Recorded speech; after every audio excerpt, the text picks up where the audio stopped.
Greg, I am under the weather, and as our expert on words and usages of words, do you have any idea why we say someone is under the weather? Because I don't know why that is. Do you? I do not. No, I can't even begin to know, and I don't think anyone knows. I think it's one of those things we've all been saying our entire lives, and nobody knows why. Respectfully, Dan, you were walking around here earlier when I was trying to come into the shipping container. It's a good question. And I held my breath around you. Respectfully, I'm sorry.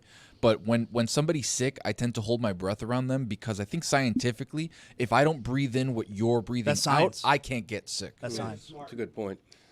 Dominique is here with us. This is a very exciting Monday where we've got Greg Cody and Dominique. And how would, Dominique, you describe your relationship with Greg Cody at present? Because it has been all over the place over the years, but where is it now? I mean, I'd say we're partners. Like, it's gone. It was a rocky start, but then we've come to the realization that we can't fight each other. We got to gang up on you. Yeah, that's right. the move. And That's I right. realized that I pointed out to Greg something this morning that he didn't realize, is that Greg is an aging shield for you.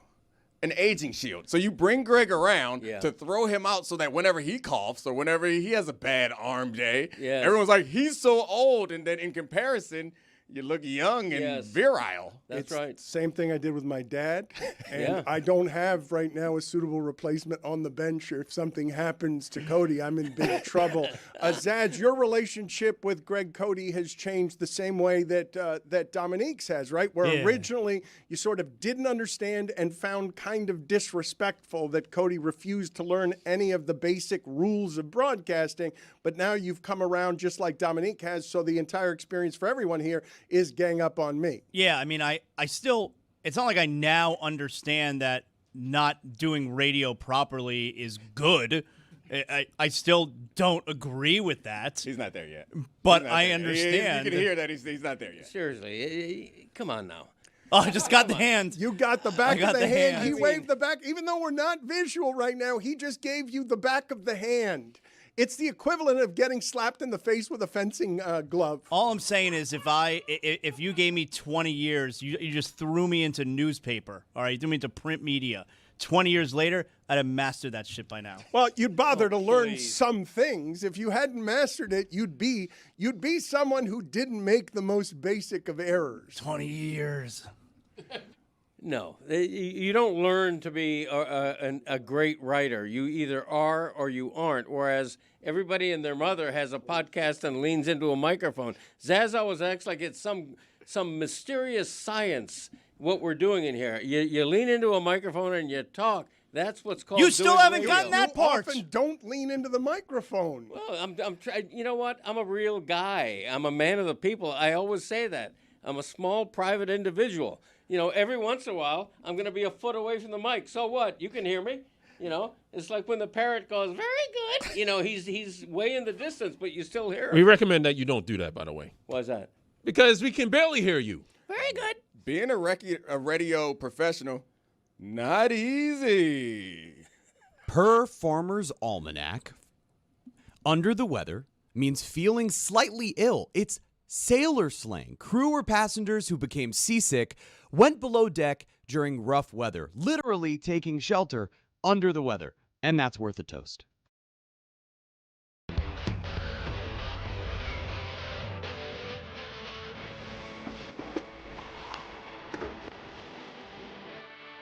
Mike Ryan. Jonathan Zaslow. Greg Cody. Roy Bellamy.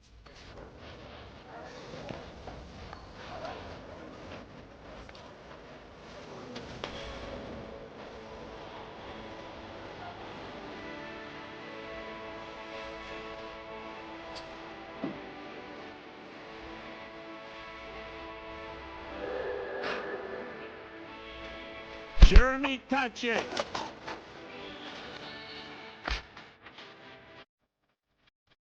Tony Colariu.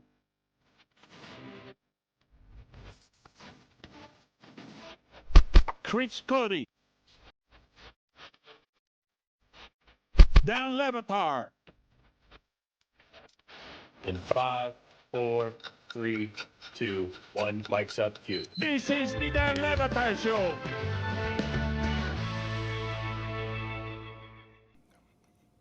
Pretty rare, I would say, for a Sunday to get a hockey headline because of a transaction. So I want to ask you guys about what happened here with Brady Tkachuk, because I think Panther fans, after not making the playoffs, after winning 2 titles, are excited about this for very obvious reasons, and should be all in, all the way, in a way that's hugely aggressive. Doesn't think about 5 years from now, doesn't think about 3 years from now. Their goalie's 38.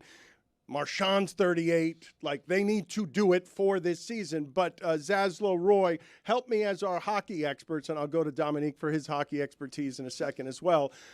Does any other team in the league trade 3 1s and a 2 for Brady Tkachuk, somebody who's not a superstar forward, really, but gives them the strongest forward group in the entire league? I think the Panthers might be the only team that make this trade. Does anyone else trade 3 1s and a 2 for Brady Tkachuk?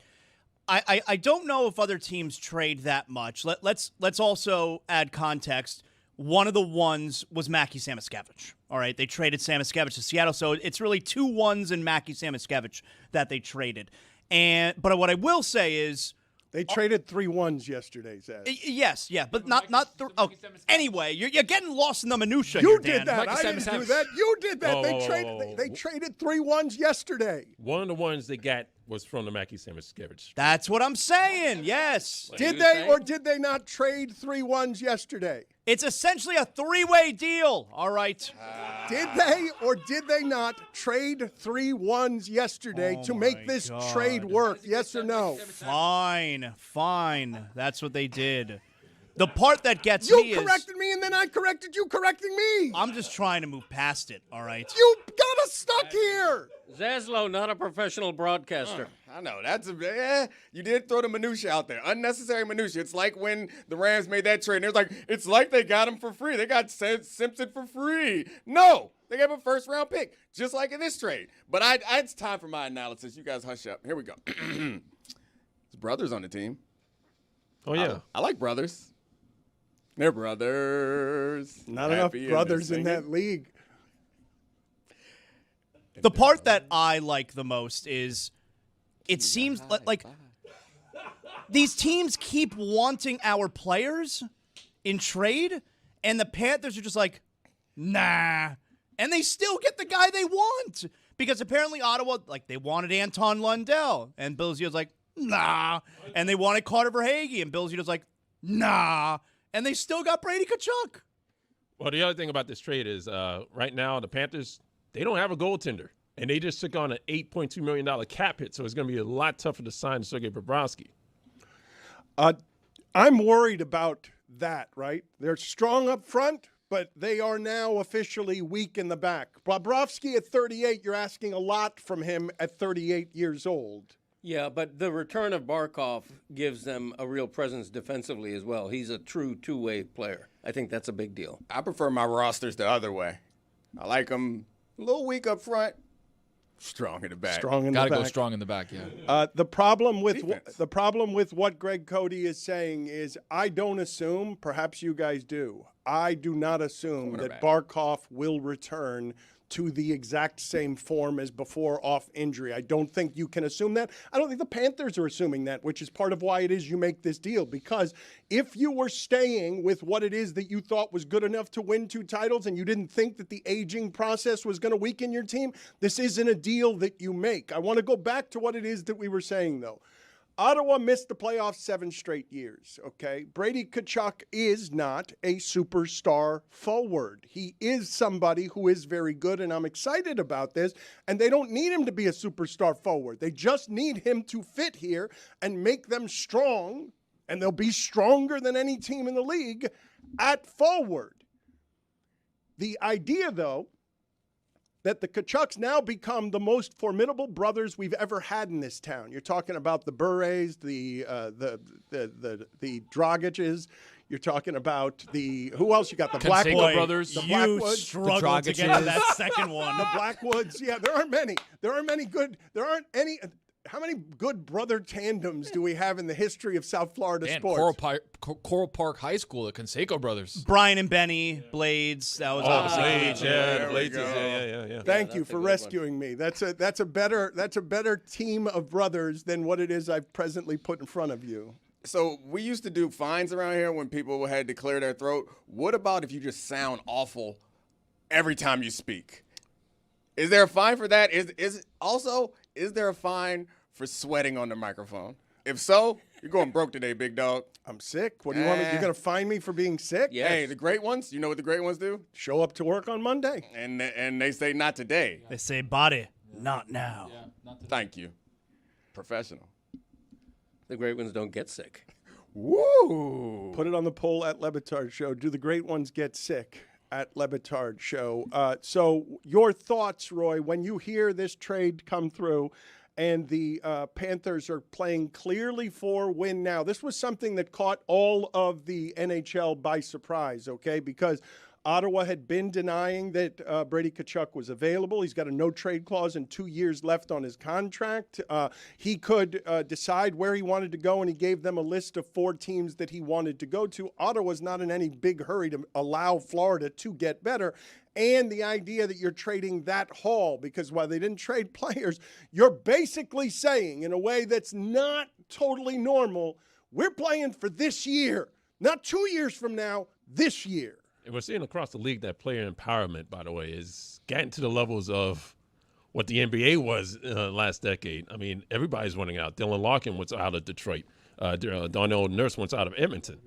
Seeing the Panthers front 9 forwards right now, they're about as deep.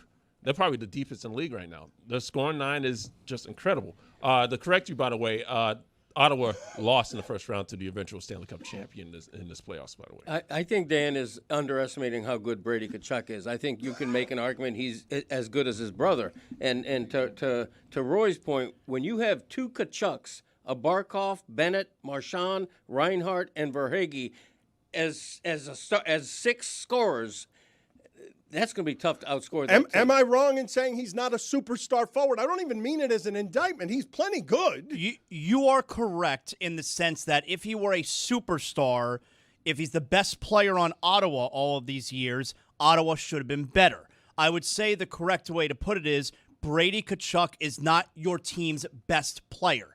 But if he's your team's 3rd or 4th best player, like he's going to be on this Panther team, that's really good. Think about this. Hold on. Second line, Matthew Tkachuk, Sam Bennett, Brady Tkachuk. They're going to lead the league in penalties, man. It's going to be awesome. Wasn't the issue with the Panthers before that their strategy for winning was not a playoff strategy for winning, is that they wanted to outscore everyone? Then they switched to a more playoff style of hockey. It sounds like this trade in not having the stability at goalkeeper is shifting them back to that like non-playoffy aggressive style of hockey. I would take a step back. What you're saying is right. So should I take a step back? No. I would just No. You're okay. You know what? Take a step forward. Yeah. Because so far, you've been pretty strong on the hockey, all right? You even said it right from the get-go. They got some brothers on this team, all right? Whoa. Take a step forward. Come on now. Definitely need to add the R. They drop do. the R, we need it. They do, Seth Jones. I would. Oh, that's true. That's true. Seth Jonesy. I would take a step back, though, on the whole. They're going to be weak in net right now. It's not like the general manager knows they need a goalie. Like, they're not just saying, hey, let's get a bunch of scores and we'll figure the goaltending situation out. No, there's a plan. Now, maybe the plan is to bring back Bobrovsky, which I would be okay with. Or, while it seems that Connor Hellebuck is out of the question now because financially the Panthers would have to move some other pieces to make room for him, and that seems like a tall task, but I think at this point we know Bill Zito knows what he's doing. There's definitely a plan of what they're going to do in goal. Well, will he get the Brad Marchand treatment? I mean, usually what he does is you got a base salary of $1 million, and on the front end you get the signing bonus. So does he get that treatment? Does he get the Sam Bennett treatment? I think Sergei Bobrovsky has earned the right to get a new multi-year deal. Do I think it should be 6 years? No. But I think that he deserves to get a new multi-year deal and to prove that he can still be a winning goalie when he's got a great defense in front of him. He was bad this past year. he had a terrible defense in front of him. And by the way, no Barkov, who's their best two-way player anyway. I think he deserves the opportunity to show he could still be that guy. I worry about everything happening there, his age chief among them. His age combined with how bad he was last year. But when I just simply say, Greg, to you, because you're saying Dan is underestimating Brady Tkachuk. Yes, they went to the playoffs this year and lost in the first round. They went 7 years without making the playoffs with him as their captain and number one forward. Generally speaking, if you're a superstar in this league, that doesn't happen. Generally speaking, I still think, am I alone here? You can make an argument Brady Tkachuk is as good as Matthew Tkachuk, and I've heard that argument made. He's a really good I don't player. think I'd make that argument. A notch below, like a slight notch below. A slight notch below, okay? A slight notch below means he's really good, okay? And you can argue he's not a superstar, whatever you think a superstar I is. just told you, though, what my definition. 7 years in the playoffs, he's their best player. Flu game Dan is on fire, man. You are doing the damn thing. I thought you were sick, but you may not sound right. But Flu Game Dan is on his shit today. Yeah, hang in there. I'll tell you, though, not that the Panthers were some kind of likable team to people outside South Florida. Everybody hated them anyway, between Matthew Tkachuk, who's very hateable if you're not a Panther fan, Sam Bennett, who's very hateable, Brad Marchand, who's very hateable. Now, not just adding Brady Tkachuk, who does all the sneaky, dirty stuff that Matthew Tkachuk does also, but we're talking about here a player who it's being said was not quite the same after the Olympics. The captain of Ottawa was not quite the same in that Ottawa dressing room when he returned after the Olympics, which is going to fuel the fire that he knew right there he didn't want to play for the Senators anymore. Can I ask you guys, because I can't believe we're still doing this after this much time, Greg, Marchand or Marchand? I say Marchand. So do I. Tony, Marchand or Marchand? Marchand? Roy, what do you say, Marchand or Marchand? I say Marchand, but Goldie says Marchand. Okay, so that means Goldie knows because he's asked him how he wants it to be pronounced. Still not as bad as Charles Barkley pronounces Bobrovsky. Sergei Bababka. Sergei Bababka. Switching gears here to Sergei Bababka. what is all over the televisions as Otto Lopez? The Olo. No, Jeremy, Otto Lopez is not all over the television. You know where he is all over? The hits lead in Major League Baseball.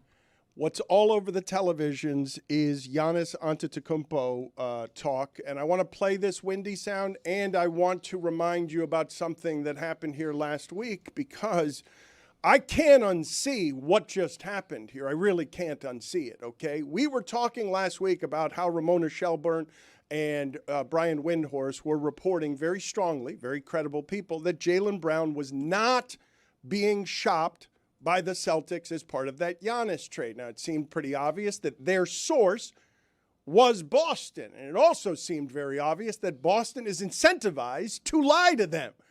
And so now listen, this was as Mike Ryan was telling you, hey, I'm hearing Jaylen Brown is indeed being offered. So we had Mike Ryan on one side and all of these credible people on the other saying Jaylen Brown's not being offered, including Gary Washburn of the Boston Globe. But clearly their sources were in Boston, and clearly Boston is incentivized to say that. So it seems like they're being lied to if you hear what Windhorst said this morning on Get Up. It is not because all of a sudden Jaylen Brown became available this weekend. It's because the reporters were wrong last week. The Celtics are stone cold sober, think they're not as good as the Knicks. They're not sure they're going to be as good as the Pacers next year when they come back fully healthy, and they believe they need to upgrade their team. And I am now speculating that if Jaylen Brown doesn't get traded for Giannis, they may trade him somewhere else. So that is one of the things that emerged. Now, Miami understands this. Miami understands that Jaylen Brown is in there. They can't match that. Miami, in recent days, has gone out to try to recruit third and fourth teams to improve their offer. What do you guys think of the conversation from last week where we were talking about Zaslow saying specifically, none of these reporters know what they're talking about, none of them are credible, and we all agreed Ramona and Brian Windhorst and Gary Washburn of the Boston Globe are credible. Mike was the only one reporting, saying, hey, Jaylen Brown's involved in this deal, and now everyone's conceding, yeah, Jaylen Brown's being offered to Milwaukee. What's interesting, if you're watching the details on this, on some of what's happening, is the semantics that the reporters are playing with here make it obvious to me that Jaylen Brown's only being offered to Milwaukee so far because Boston's worried about if they start shopping for a third team, then everyone's going to know he's available, and then Jaylen Brown's going to get really pissed off when they can confirm that everyone in the league is talking about Jaylen Brown's available. Yeah, I mean, I think it's interesting to talk about the way that the reporters operate, because if you understand, and the more time you spend in this business, and I've started to get a better understanding of, like, it's horse trading, it's favor doing, it's conversations, it's reporting is like that, especially if you're on a specific beat all the time. And so I think Mike Ryan has the advantage of, when he has a story, he comes out and he shares it. There's no expectation for Mike Ryan to continuously come out with new information. So if you're someone who has to have new information all the time, that means on occasion you're going to have to do favors, share reporting that someone wants you to get out there. So I think that happens, or keep reporting quiet that someone wants you to keep quiet in order to get access to more information. I think that, I don't know, well, Mike wouldn't consider himself a reporter. I think he's someone who knows people. When he hears things, sometimes he shares it, sometimes he doesn't. And I think you could also obviously look at Mike Ryan and say that you would guess that his reporting is from local sources, and they would have different incentives the same way that these other reporters have different incentives. But my guess is Mike would say that he doesn't need to share the stuff that he thinks might be a favor to someone else. Other reporters, I think, sometimes do. This is what I know, though. Mike Ryan, when he's reported things on here, he hasn't gotten anything wrong, not once. And it's not just local sources, because Mike Ryan really likes the whole deal-making, moving and shaking, and being more than a reporter, being in rooms where information is trafficked, and he hasn't gotten anything wrong yet. But, Greg, you mentioned last week, you're saying that a reporter is only as good as his sources. I do believe Mike Ryan is reporting. I don't know the classification you're making or the distinction you're making when you say he's not a reporter, but he is reporting. Go ahead. Listen, when a reporter talks to a source, whether it's an agent, whether it's somebody connected with a team, whether it's somebody on the periphery, that source has a vested interest. He has a reason for sharing this information. It might not always be accurate information. He may be trying to mislead. He may be trying to protect Jaylen Brown's ego by saying, no, we're not going to include him in any trade talks, when that isn't the truth. So I think you take everything with a grain of salt at this point. The decision's going to happen, right, in 24 hours or less, probably. So right now it seems to be two teams. The distinction that I'm making. Oh, my God, breaking news. Brian Windhorst on Get Up just said Giannis Antetokounmpo to be traded before the draft. Oh.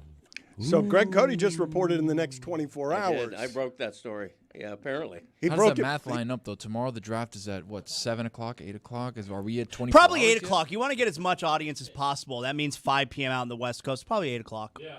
So 36 hours. The distinction I was making is that on some of these people who are reporters, like, they make their living reporting. And when you make your living reporting, you need relationships and information. And in order to maintain that, occasionally things are, and if you're reporting constantly, occasionally things are going to be wrong, or you're going to sit on things that you don't want to share for fear of ruining a relationship that will have more value later. And I was saying, not in a diminishing way about Mike, but I don't think Mike would call himself a reporter. Like, he doesn't make his living breaking news. He occasionally, and I think to some degree you could argue that makes the things that he says a little bit more credible, because it's like, look, I have no reason to share this.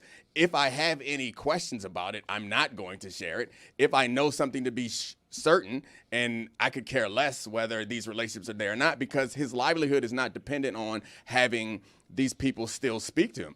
I think ultimately someone who does reporting all the time is going to be, like, more valuable as a reporter because they are a reporter. But I think you're right. When people pop up who understand how this industry works, have connections, and say, look, I have no reason to do this. I'm not getting a bonus. There's no bump for me. No one, this cachet is not value to me. They pop up and say, I kind of know this to be true. We should listen to him, Mike and beyond. I want to ask you, as somebody who both understands business and understands the feelings of athletes and where it is athletes get their feelings hurt in business.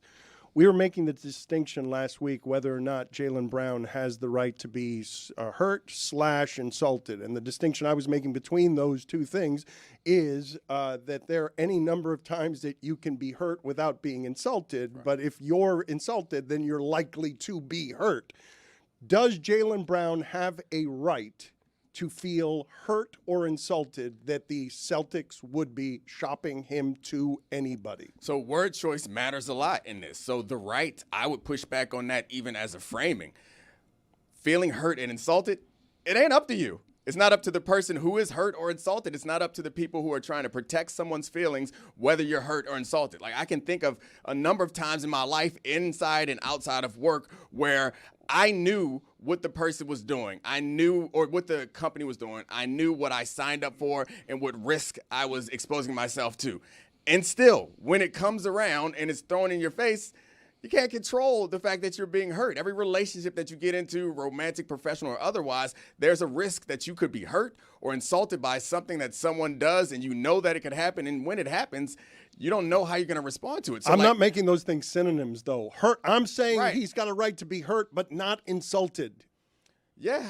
Okay. I guess Again, I don't necessarily understand the distinction. Like, he has, and I wouldn't use the word right. Like, he's going to be hurt and insulted. All of us would be. Any professional person would be. If someone said, there's someone out there more valuable, we'll give you away, especially in sports, because sports, and probably not just sports. I spent my life in sports, so I feel that way. I feel that it's kind of unique in this way, where there's an emotional connection. There's a we're a family thing. There's a we're brothers. We're going to do this together. We're going to go through this. Like, it's something that's preached over and over again. I'm sure when they were on that run to the championship and when he was the MVP of the finals, there were a number of times where we got in this room. No one believed in us. We got to stick together.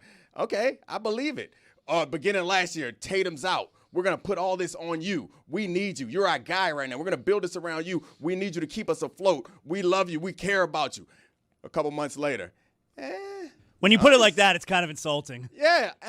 No, but Giannis is available. No. Maybe we'll shop that ass. The reason, though, that I think that insulted is not the way that Jaylen Brown should feel is because empirically any of us can put those two players side by side and everyone would say Giannis is a better player than Jaylen. I don't know if Dominique believes anyone in this industry is better than he is, but if I were to say that ESPN is trading you because they have somebody, whoever they think most people would think is better than you at this, I think you can be hurt by that. I don't think you can be insulted by it. I think it's a compliment. So can I say, it's like, again, to my point, it's about the relationship. There are people who are more attractive than I am. I still would be hurt and insulted if my wife was like, let me trade up. Like, yeah, he's handsomer, but I thought we had something here, baby. Like, that's the same situation. Oh, but I won you a championship. It's not the same situation. I'm not your baby. No, I won you a championship. That is not the same. I think he's right. Giannis thing. Yeah, good analogy. No, it's a terrible analogy. Okay, here we go. How about this analogy? There are some things that are factually true. If someone told me, hey, you're a little slim, I would be insulted if they said that to my face, or like, hey, you look a little fat there. No. I'll be, whether it's true or not does not mean that it can't be an insult. You can be insulted if your wife says that she is trading you for a handsome player to be named later. That you can be insulted by. You cannot be insulted by she's replacing you with someone as handsome as Giannis. Like, that's not an insult to Jaylen Brown. Look at how valuable Jaylen Brown is. He gets you one of the top 50 players of all time. You cannot tell me that it's not an insult to feel like you've done everything that an organization could want from you. You've done it all. You were the MVP of their most recent championship. They lost their best player. You put the team on your back, and you made this team not just their best player. They got rid of Holiday. They lost Big Zingaling. They lost a bunch of the most influential or impactful players on that team. And you know who stood up? Jaylen Brown. And he made this team a top-ranked team in the East, and they were competitive. And then immediately after that, they're like, hey, you know this kind of perpetually injured guy who hasn't won a championship as recently as you have? Let's give that a spin. It's going to be insulting. And you're saying empirically. This is not about empirical data. It's about relationships. I said this already. I'll say it again here, and I'll use the example you gave, Dan, where you don't expect Alexander Barkov to immediately come back next season and be the guy that he was. I think part of what Jaylen Brown can be frustrated with is, why is it definitely me you're trading and not Jason Tatum? The thing that I'm objecting to when Dominique says, and you guys say that it's a good example, guys, this isn't real love. Like, what are you doing? It's business. Like, what are you doing? It's not your wife or spouse and something. Like, what? It's business. You, of all people, you're trying to argue for me that somehow it's easy to disentangle relationships from business? You? Yes. What? Because I was hurt by ESPN. I was not insulted. I understood what they did. It's a business move. I don't understand how you're making that distinction, but maybe it's minutia. You can be insulted and hurt. I guess I don't understand the difference necessarily. And just because you can understand the argument or the rationale for a decision doesn't mean that it doesn't still feel like an insult. But I think it's a two-way situation, particularly in sports, I think, with Jaylen Brown as a great example. The insult and the hurt goes in both directions. If Jaylen Brown is leveraging his power to try to get out of Boston, to try to be traded elsewhere, he has a right to say, nothing against Boston, it's business. When the opposite is true, if the Boston Celtics think that they can get better by trading Jaylen Brown, that's business. Right. I think that we often want to make these distinctions and make someone right and someone wrong in these conversations when it's not necessarily true. I think Boston is completely justified in doing that, just like I think players demanding a trade are completely justified. Yes. I think Giannis saying I'll only play in these places, completely justified in doing it. I think LeBron saying I'm going to do a press conference and raise money for the Boys and Girls Club only to spurn the team that drafted me. He's completely within his right to do it. But pretending like because he's within his right that the person on the other side is not going to be hurt, to me seems silly. Like, I don't understand why we can't accept that there's that it's okay for both people to be justified in hurt and insulted. That's all I'm saying is, yeah, they're right. It's business. He knew what it was when he got drafted. He knew what could happen the whole time. Still don't mean it's not going to hurt. And I think the Celtics are looking at it from a perspective of, all right, we got two guys. One guy seems to be bought into what it is that we're doing here as an organization. One guy seems to be bought in on what he's doing outside of the organization, right? You look at what the smoke that's been there with Jaylen Brown, the Nike deal that went awry, the reason why he wasn't on the Olympic team. Like, there's stuff in his past that's there that maybe the Celtics know a lot more about, and they're like, ooh, we got to get rid of this thing. Right. And I think from his side, he would say, I've done the things that I'm supposed to do, and I'm still not getting the rewards that I expect. And while I get what you're saying, is like, how can I not be on the All-Star or on the Team USA? Like, I've done it all. Like, how can I not be the one that you want to build around just because I wasn't drafted high enough? Like, I played just as well as you could have expected Jason Tatum to play. I am healthier. Why am I the one that's on the trading block? Like, I understand all the decisions in this. What I'm pushing back on is just because you can point to reasons why Jaylen Brown is less likely to be that guy doesn't mean that in his head, in his experience, he's not justified in being like, but why me? What more do I have to do? And I think a lot of the things that people point to as reasons why they wouldn't want to stick with him are easily defensible based on the way that he, from his perspective, he's been being treated. He's been being talked about. He was the one that was being shopped and then went on to be the best player on that team in the finals. They were shopping him before. Like, can these guys coexist? Who's the one that they were always going to move? The lower, well, not even the lower draft pick, but the guy who was not the number one option that they wanted to keep. I get where he's coming from, and I also recognize that just looking at their raw ability, like Jason Tatum, a healthy Jason Tatum is probably more likely to build around, and given his persona, he seems like an easier one to work with. He's a better player. Just knock it off. Like Jaylen Off Brown. an Achilles. Jaylen Brown couldn't go to his left. Off an Achilles. We spent an entire series where they lost to the Celtics. Giannis couldn't shoot free throws. Where they lost to the Heat. Like, you act like everyone, there's not flawed people. Oh, we can ESPN. You want to first take it? We can first take it. Tatum is a better player than Brown. Okay. Like, knock it off, man. Jesus. Like, he's a better player. Hard stop. Like, he's just better. When you factor in the health issue, though, that's a question mark. That makes them more even. I still think Tatum's better than Jaylen Brown. This is what I would say to you, is like, you may be right. However, how many players would you say that same thing about when talking about Jalen Brunson?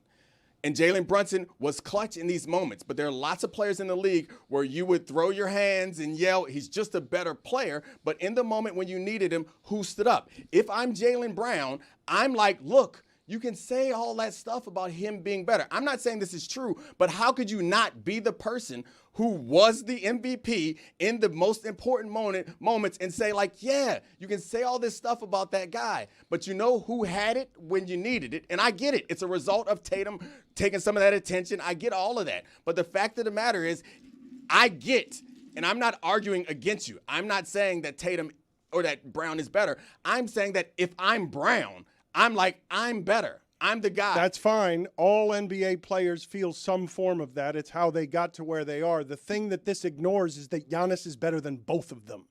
Like, it just sort of skips right past that part. Doesn't matter. Hurt or insult either one of them. What you'd be getting back is better than both of them, but it can be downgraded because you fear the injury and the age if you want to do that. But Giannis is better than the both of them, and now Jaylen Brown is available, and I think it's interesting that everyone got this wrong, that the reporting on all of this was wrong. I mean, the reporters that I believe are credible, the ones you mentioned, Ramona Shelburne, Brian Winters, Gary Washburn, ironically, they're the ones who ended up having this wrong.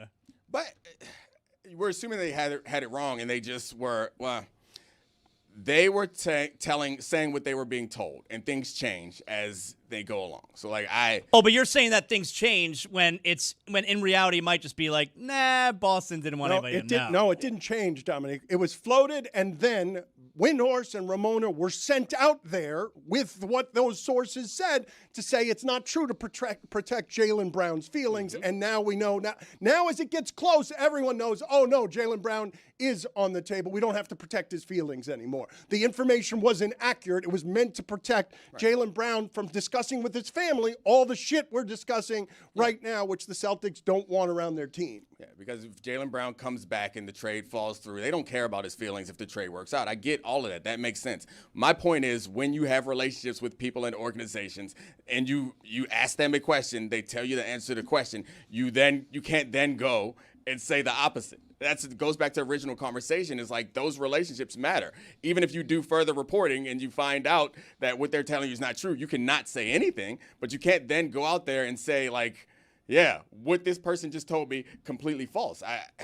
It's just the way that the business works. We can be naive about it if we want to, but, like, not every industry is going to be completely beyond reproach. If I were Jaylen Brown, I would have a talk with my own ego, and I would say, look, it's obvious I'm way better than Tyler Hero, and that's the reason I'm good enough to leverage Boston getting one of the best players in the league. That's pretty good. Like, there's nothing for Jaylen Brown to be hurt or insulted about in that context. Jaylen Brown does not even think about him in the same category as Tyler Hero. Like, I think so. But the Bucks do. No, but saying that I'm better than Tyler Hero is not. I think where the hurt and the insult comes from is from the team, the Celtics that you're on, that you've worked for and that you've played for, you won a championship for. Right. Them saying that I'm fine shopping you. That's where the hurt comes from. And you can logic it all you want, Dan. I see you getting upset and getting all worked up again. I'm not getting all worked up because of this. I'm getting worked up because 10 minutes ago I wanted to go to some Zlatan shit and we're still here. That's what I'm getting worked up about. It's not because we're having this conversation in various form that we already had last week, reheating it again. That's so why not Max Meyer. That's why I'm bothered, because I want to get to this Zlatan sound. The only person more bothered than you, Dan, that we haven't gotten to Zlatan would be Zlatan. If Zlatan knew that 10 minutes ago you were going to start talking about it and never got around to it. Who's Zlatan? Zlatan. Zlatan Ibrahimovic is one of the most charismatic personalities in the history of sports. Good-looking man. And he doesn't want to be. He's even better looking than he used to be. See if you guys can find me some video and pictures of what Zlatan looks like now with his shirt off, because he's more fit now at 41 than he was when he was playing in a way that is fairly absurd at that age. So wait a second. You saw him on the World Cup coverage in a suit, and you said, let me Google him with his shirt off now. No, I just got an algorithm just started sending me top 10 Zlatan plays. And Mine's because of the Hervernal stuff, right? Once I clicked on that, yes, that too. I always love figuring out what your algorithm thinks of you. It's never shown me a topless picture of Zlatan. It's sending them at you. It thinks something about you. Because I kept clicking on Zlatan top 10 plays, and they don't know yet whether I'm a man or a woman, and so they throw that in there just in case I've got some other interest in Zlatan beyond the goal scoring, maybe a scoring of another kind. And so I can't blame them for doing that. And I was not. It doesn't matter whether you're a man or a woman. I was not upset that they did send that to me. I was very happy. It does to the algorithm. It does. No, it doesn't. Happy Pride, Dan. I believe the algorithm does care whether you're a man or a woman and starts feeding the tastes of men and women, the appetites. It absolutely does pick by your. It cares what you're interested in. It doesn't care what you are. You need some tips on how to get that good algorithm? I'm not going to have time here to get to the damn Zlatan stuff.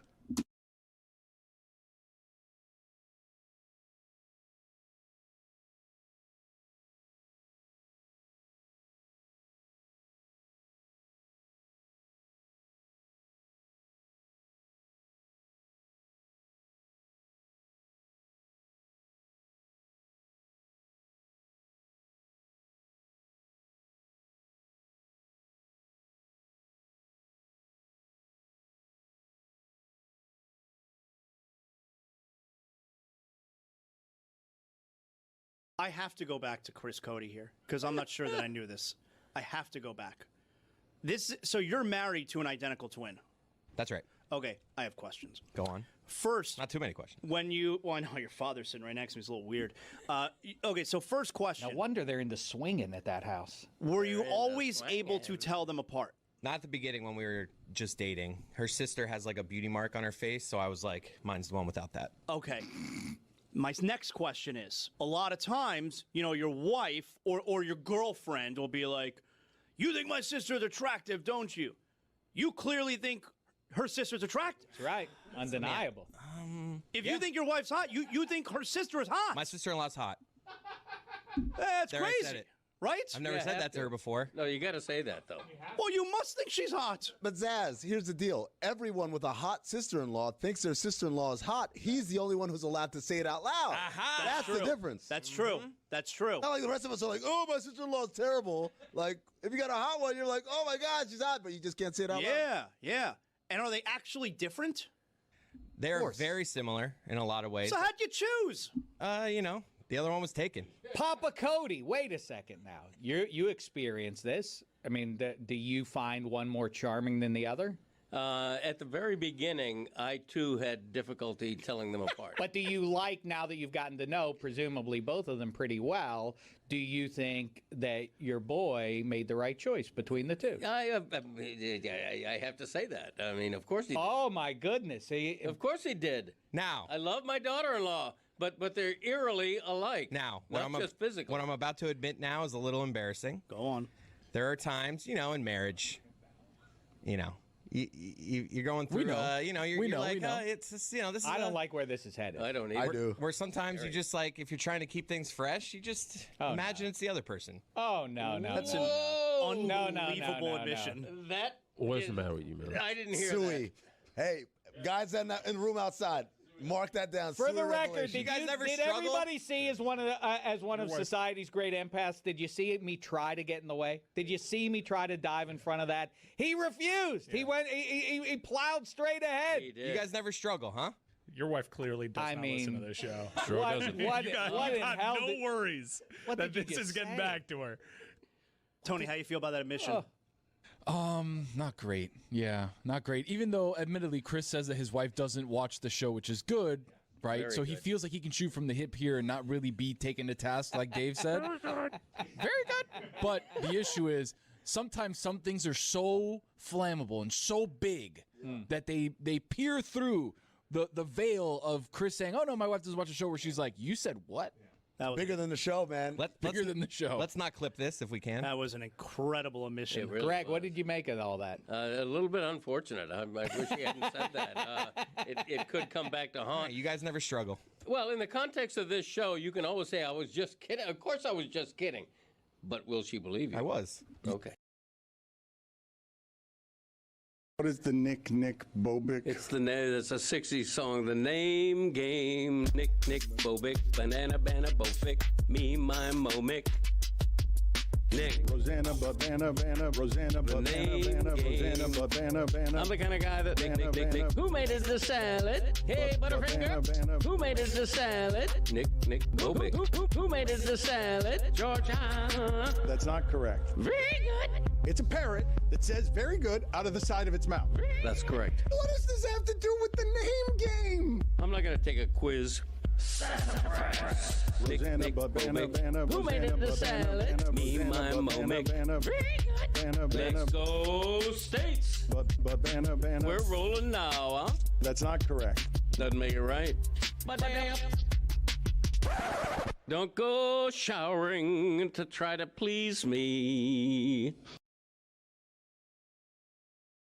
Do you like breathing hot neck on the neck of hot? Wow. Are you turned on? Do you like Dangling. breathing hot neck? What's going on here? Do you like Sexy. breathing hot neck? You have been dry humped many, many times. Intimate. You have been dry humped many, many times. Little pelvic thrust situation. I like that. Have you ever consoled a naked man before? What does it feel like to get dry humped? I saw pee-pee. I've never consoled a naked man. Breathing hot neck. I've never consoled a naked man. Many, many times. I saw pee-pee. People out there, stop sending me pictures of the hotel rooms with the chair, okay? Stop sending those to me. I like that. I like that. He was naked, Intimate. dangling. I would hold that thing really tight. How would you do it? What's going on here? Do you like Sexy. breathing hot neck? Do you like breathing hot neck? I've been dry humps. You never know. I've been dry humps. Many, many times. I've never consoled a naked man. Have you ever consoled a naked I've man? never consoled a naked man. Many, many times. You never know. I like that. You know what I'm talking about? Chris Cody and Roy revealed this to me. And Roy, I don't know the context of what it is that you guys were talking about that revealed this about Chris Cody. Yeah, Chris asked me what the sound from the first down for the Dolphins games were. And I said It's just a noise I've made throughout my entire life. It's just like one, like I just did it. Hoo-wah! Yeah. And to me, that is just that's another Miami Dolphins first down. Well, let's find out. Hoo-wah! Let's find out if your dad knows, because he's not a real moviegoer. Instead of impersonating the sound, do you have the actual sound? Greg Cody, do you know who's making this sound? I do. Clark Gable. Come on. It's the famous actor. Rock Hudson. Oh, this is great. He doesn't know it. It's no, it's the famous actor, and I got to pin his name down because I don't think You should be able to say this immediately. I don't think it's Robert De Niro, but I think it's in the somebody neighborhood. In the neighborhood. Give me a second. Robert De Niro. Humphrey Al Pacino. Hey, there you go. If someone said that in his headphones, you're fired. Now, No, what movie? nobody said what that. movie? It's APAC. What movie?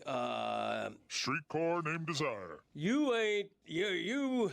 No, you're not man enough to know the truth. Something like No. That's a few That's good the one I men, bought. and that's a few brutal. good men. Good answer. Good answer. And it's That not, is you're not brutal. man enough to know the truth. I You can't handle the truth. Don't know. That's Don't know? it's a different Damn it. movie. Seriously? Pacino was not Told me in you're it. not man enough to know the truth. That was originally a line. Nicholson ad-libbed. They Put kept it on the poll that at was Le Nicholson. Batard Show. Was Pacino in A Few Good Men? Was a blind Pacino? Okay, who did he say? Who That's said on a who? hot In tin what roof. movie? Let's keep going. Let's see how long it takes you to get. Play it again. I think did he win an Oscar? I think Yes. he won an Oscar Yes, he for won this. Best Actor. Bull Durham. No. Good answer. Good answer. Put it on the Raging poll. Bull. Raging Put it on the Bull. poll. Raging No! It's a bull movie. Just naming De Niro movies. Red Bull. I don't know. Put it on the poll. Was a blind Pacino in Bull Durham? Chicago Bull. And put it on the poll as well. Was a blind Pacino in Raging Bull? First of all, it's a really random thing to have stick in a dolphin. I say it all the time. No, but it's been for 30 years. That movie's 30 years old. I don't want to tell him what the movie is. Keep guessing, Greg. Keep trying to guess what the Al Pacino movie. How many Oscars has Pacino won? Because he A Few Good Men. You already guessed that, and we already told you that it's not A Few Good Men. Okay. And you're not man enough to handle the truth. Right. Okay. Classic line. It's got a military theme to it. I just can't come up with a name. It's not a military theme, but I think he's a former military guy. Okay, He was a colonel. There you go. Colonel Sanders. I don't know. I'm never going to get it. I don't know movies. Wow, it's his only Academy Award. The Greg doesn't know Scent movies. of a Woman. See? I told you I was going to get it. Your son had no idea where that sound Where I was get it from. from. This is really? 2 generations of idiot. Pop No. culture idiot. I knew it was Al Pacino. Greg, you cannot listen to De what you Niro. just did for the last 4 minutes.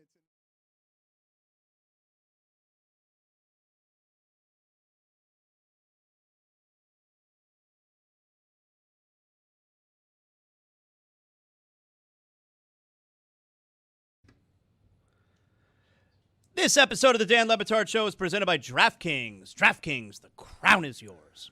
I was introduced last night to the Tartan Army. I had never experienced anything quite like that. I live about 8 stories above a sports bar, one of the few sports bars in South Beach. There are not very many. And the amount of drunken song that went on with bagpipes for 7 straight hours, all different songs, never stopping, was one thing. But then getting up this morning to walk my dog across Ocean Drive and seeing the sheer number of cigarette butts and cigarette packages that were just thrown on the street like litter after a parade was just a bit stunning at the mess that they left behind, and they're going to be at the Marlins game tonight. The idea that you saw a mess on South Beach that was stunning to you, like, these mothers can party.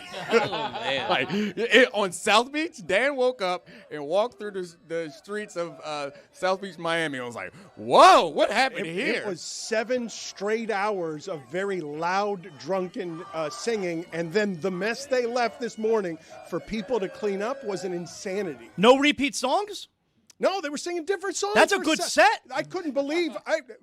Valerie kept saying, "How do they know all of the words to all of these songs?" Because it was just so incredibly loud. When we go to the World Cup coverage, though, because the United States, there aren't a whole lot of teams so far in this tournament that have looked better than the United States, and so people are now talking in a way that I think is absurd. Right? You've got Zlatan saying it's not ridiculous that the United States could win the World Cup. Chris Richards is saying it's not ridiculous that the United States can win the World Cup. However, Tim Howard, our most famous keeper, he says it is ridiculous to think we could win the World Cup. The U.S. cannot unequivocally win the World Cup. The U.S. will have to play the greatest game they've ever played 3 times in a row. Sorry, 4 games in a row. Round of 16, quarterfinals, semifinals, finals. It is literally impossible for the U.S. to win the World Cup. That's going to come across crazy. People are going to say I'm whatever. That's just the reality. But we're super excited for this ride we're on. Well, I feel great now. Yeah, Tim Howard, look up the word literally. It is not literally impossible for them to win the World Cup. Is it still doubtful? Of course it is, but that's old thinking. That's traditional thinking by him. When I look at the teams in the World Cup, Argentina's really good, but a team rarely repeats in the World Cup. It hadn't happened since 1962. And there are flaws in every team that I've watched in this World Cup. Spain gets tied by Cape Verde. I mean, there have been shocking results. Can the U.S. win the World Cup? Yeah, they can. No, they Is can't. it going to take an extraordinary effort and for them to beat a few superior teams? quote unquote superior teams? Yes, superior teams, not quote unquote. The teams in this tournament that are better than the U.S. are indeed better than the U.S. and they can make a run. They can't win the World Cup. This is a better U.S. team than we've seen. They can make a run. They can't win the World Cup. Okay, that's standard thinking. Okay, that's standard thinking. You're allowed to. The World Cup is a dream machine. You're allowed to dream and think your team is better than it is. There's no law against that. It's nourishing. That's right. I believe that we will win. I believe that we will win. I believe that we will win. I believe that we will win. I believe that we will win. I believe that we will win. I believe that we will win.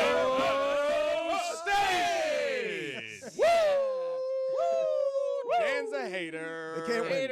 Can't win. Can't win the tournament. No one like them has ever won the tournament. I think so. First of all, literally, I feel like 20 years from now, the definition will actually be changed in the dictionary because no one actually uses literally for what it means at this point. I think at some point we're just going to accept that literally no longer means literally. It means like I really, really believe. Yeah. However, I think obviously the way that soccer works is the margins are so small, and I don't mean the talent margins, I mean the scoring margins, is that, yeah, an underdog can win, an underdog can get a different result. You can go to penalties, and it's a whole different game. It feels more like a gamble, like a crapshoot. What I think Dan is saying is how many times can the U.S. come up on the other side of that coin toss where they win a game that they shouldn't win. So right now, if they go into the knockout round, they'll be playing their first game likely be against a team that they're better than, Bosnia-Herzegovina or like Qatar. I think it's high percentage chance that they'll play a team that's worse than them. They've beaten two teams that I guess Australia is definitely worse than them, and Paraguay.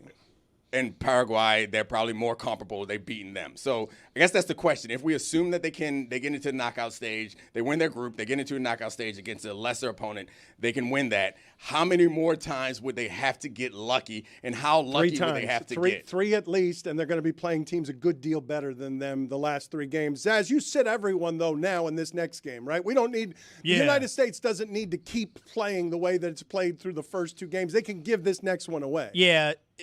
The game last week really worked out perfect for them because they got to sit Pulisic and they still won, and left no doubt. So now you definitely don't play Pulisic this week against Turkey. Turkey too? Well, I mean, look, I don't want to insult other countries. Everybody knows I'm very respectful, all right? So I don't want to insult anyone. I was shocked when I'm watching these promos, they pop up and they say Turkey. I'm like, yeah. That's right. I guess that's what we're doing. Get on board, man. Get on board. They changed names. I'm down for whatever you want to be called. I'm going to call you what you want to be called. It's that, but it's official that that's what they want to be called. That's right. That's what they call themselves. That's right. Yeah, spelling change, the whole bit. You also got to sit anyone that has a yellow card because if you pick up two yellows, seems very punitive. If you pick up two yellows in group play, you then get suspended for the next game, even if it's a knockout game. So you have to sit anyone who's accumulated a card. Yeah, I mean, there's some value in winning that match because people who don't follow the World Cup that closely, if they lose, a lot of people are going to go, oh, here we go again. But I don't think there's any value to winning. Like, they've already won their group. They've already won the group in advance, sure. But the value is if you believe in momentum, if you believe in a springboard. At the risk of a single yellow card losing you an important player, it's not worth it. No, You've already advanced. This is a friendly. This is an exhibition. It's a game that doesn't mean anything. I agree that you don't play Pulisic, you don't play anybody who's the least bit hurt, you don't play anybody on a yellow card. But look, they're going to start 5 or 6 starters. I mean, it's not as if they're going to clear their bench. They want to win this game, but not at the expense of getting a suspension in the next game or having Pulisic re-injured. You've earned the right to treat this game any way you want to. I agree that you don't want to take the risk of getting a second yellow or getting someone suspended for the next game, and certainly don't want to hurt Pulisic in this situation. However, I do think it's an opportunity to work on things to show different things that you haven't shown, to test out things. They've earned this right. So if you think the rest is more important, that's fine. I think winning the following game, to your point, Dan, is probably unlikely that they go on a deep run. Winning a knockout stage round game against a team that you are ranked higher than is a must at this point. And then the next one, then we're looking at icing. Now we're looking at potentially going up against one of the juggernauts. And U.S., the way that the rankings, and obviously I'm not a soccer expert, but the way that our rankings work out is like U.S. is 13, I think, according to the FIFA rankings, which is pretty high. However, they're tier. Right, so of course. I would say normally if you're 13, like, oh, you're in the mix. But there's like a different type of 13 where it's like the top 2 or 3 if you include England in that. I'm guessing that it'd be like England, France, and Spain, right? They're the top, and they're alone. Then the rest of you guys a little bit under that.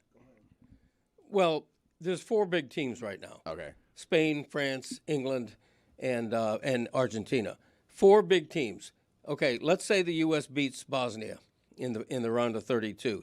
If they luck to avoid one of those 4 teams in the round of 16, all of a sudden they're in the quarterfinals. I'm not saying it's a safe prediction. They're the 5th, according to DraftKings, they're the 5th. They've got the 5th best rankings to get to the quarterfinals. That's not what I'm talking about. They can get to the quarterfinals. They can't win the tournament.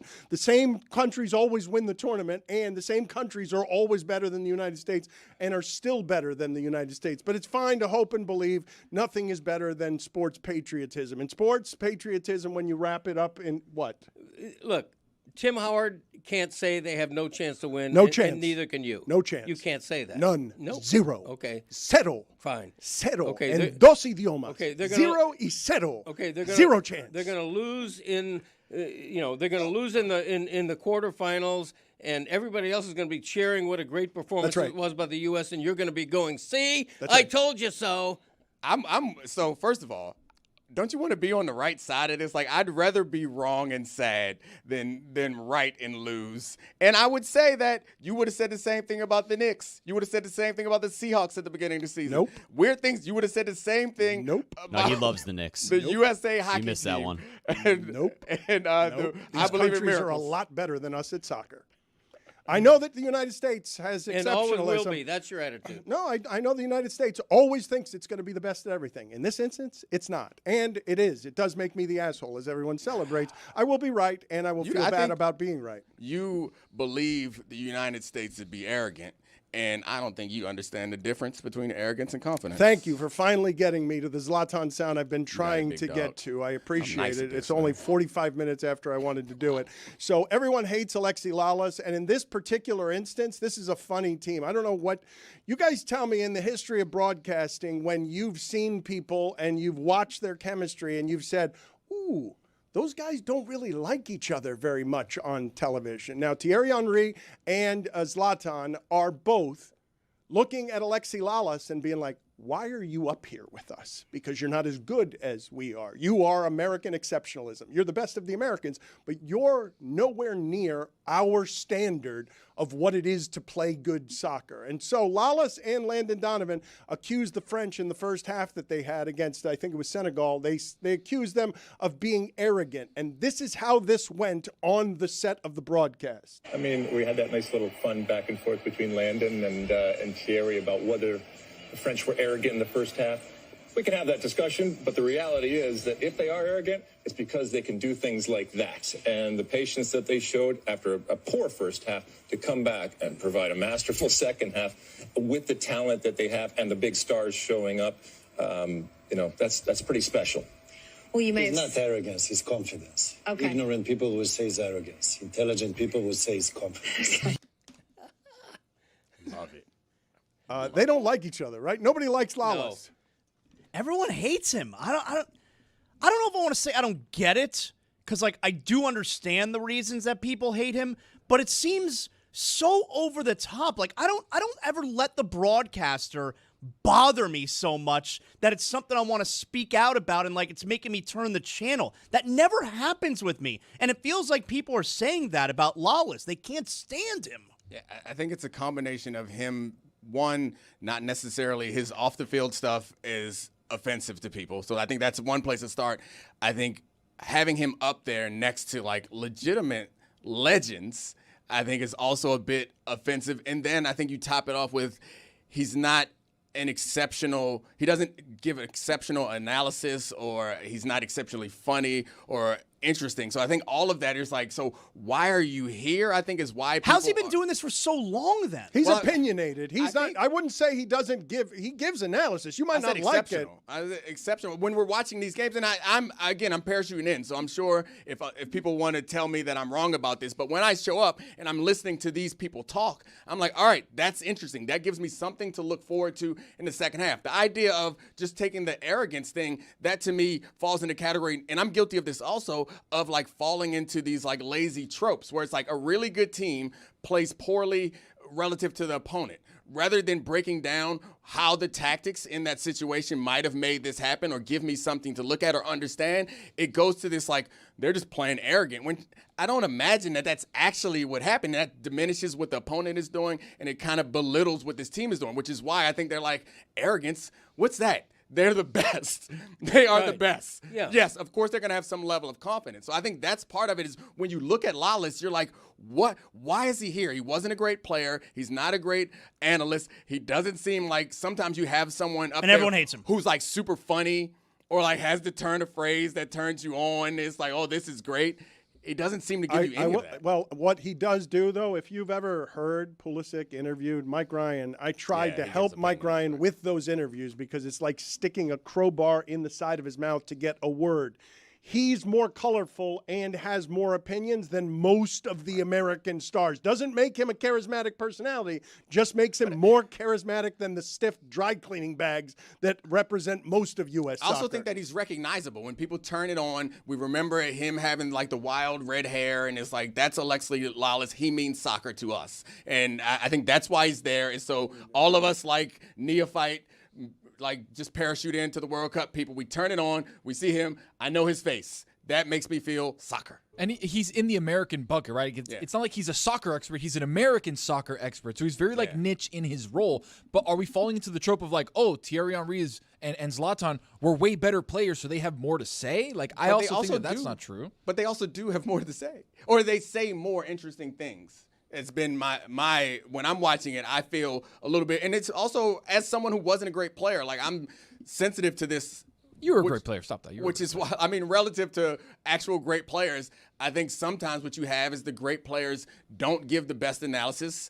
They just like, I did this, I did that. And a lot of times the lesser like successful players find the way. If you look around in sports media, I think a lot of the people who have had success are not the superstar guys. And like if you look at Barkley and Shaq, they have a lot of success in being superstars, but it's because their personalities. They're big personalities who are interesting. It's not because they give great analysis. So I think when people look at Lawless, they're like, all right, you're not particularly interesting. You're not a great player. We just remember you had that funny beard and a lot of hair, and it was cool. Right.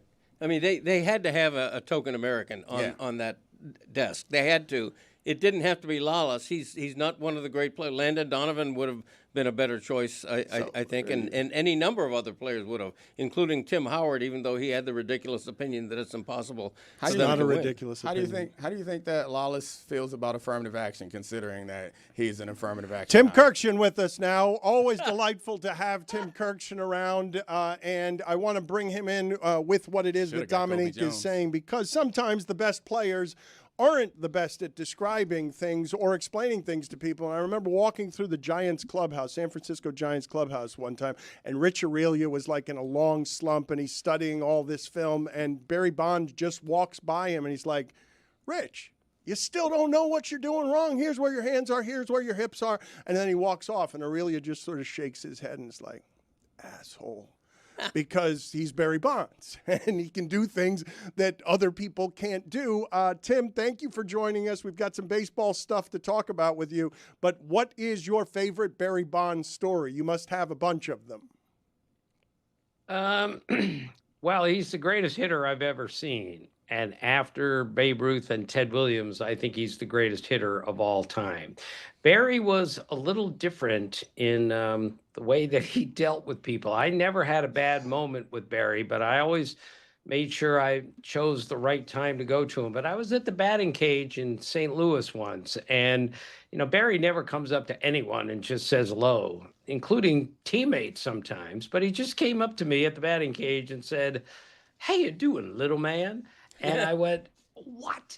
Like, if my Labrador Retriever had spoken to me, I would have been less surprised than if Barry Bonds had just brought that up around the batting cage. But Barry, Tony Gwynn told me that other than Ted Williams, Barry Bonds knew hitting better than anyone that Tony Gwynn had ever met. And that is really saying something, because Tony Gwynn was, understood the art of hitting as well as anyone I've ever met. But I do know I asked AJ Przinsky once, what was the most amazing thing he ever saw in the major leagues? And he said, well, I played 1 year with Barry Bonds. So I said, well, what happened? He goes, well, he comes in the clubhouse before opening day in Houston and tells the whole team, I'm going to get a bunch of hits and get on base these first 3 games, but I'm not going to hit any homers because I'm going to wait till I get home so I can hit number 660, which was Willie Mays' number, and therefore I can tie it with Willie Mays in the building. So Barry goes through these first 3 days in Houston, and he gets like 6 hits and walks like 7 times. It's ridiculous.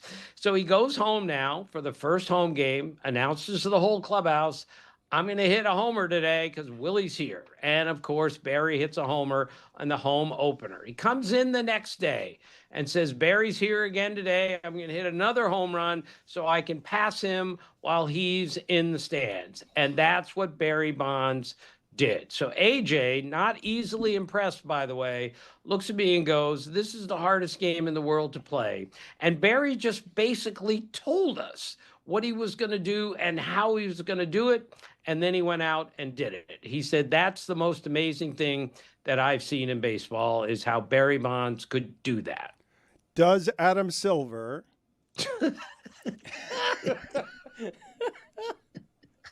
Dan, just stop. Just stop. Don't even ask me anymore. I'm almost 70 years old. I have 5 grandchildren now. This is embarrassing that a grown man like me laughs like this. What, Adam Silver? Does he look like a knitting needle?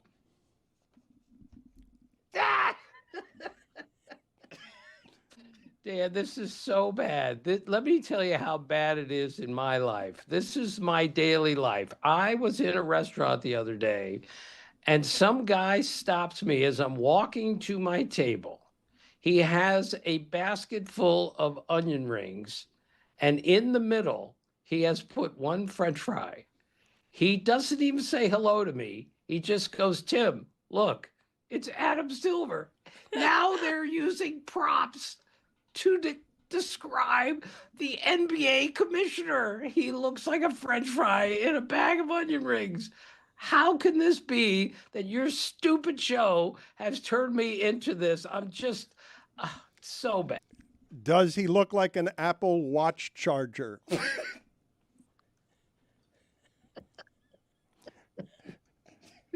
Does he look like a magician's wand? Does he look like the last lollipop in the jar at the doctor's office? Does he look like a torpedo bat?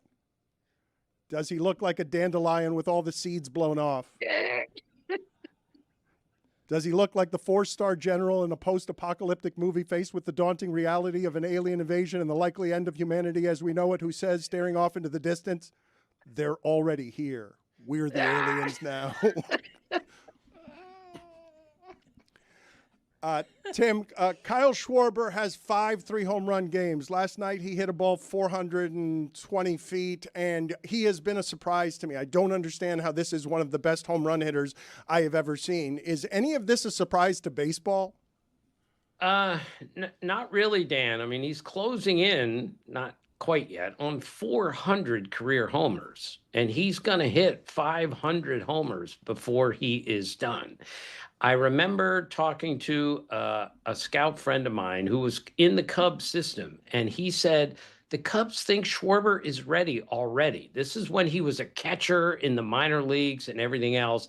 So he was regarded as a great home run, power hitting prospect, a long time ago. So this is not a complete surprise that he is doing what he's doing, because his power is ridiculous.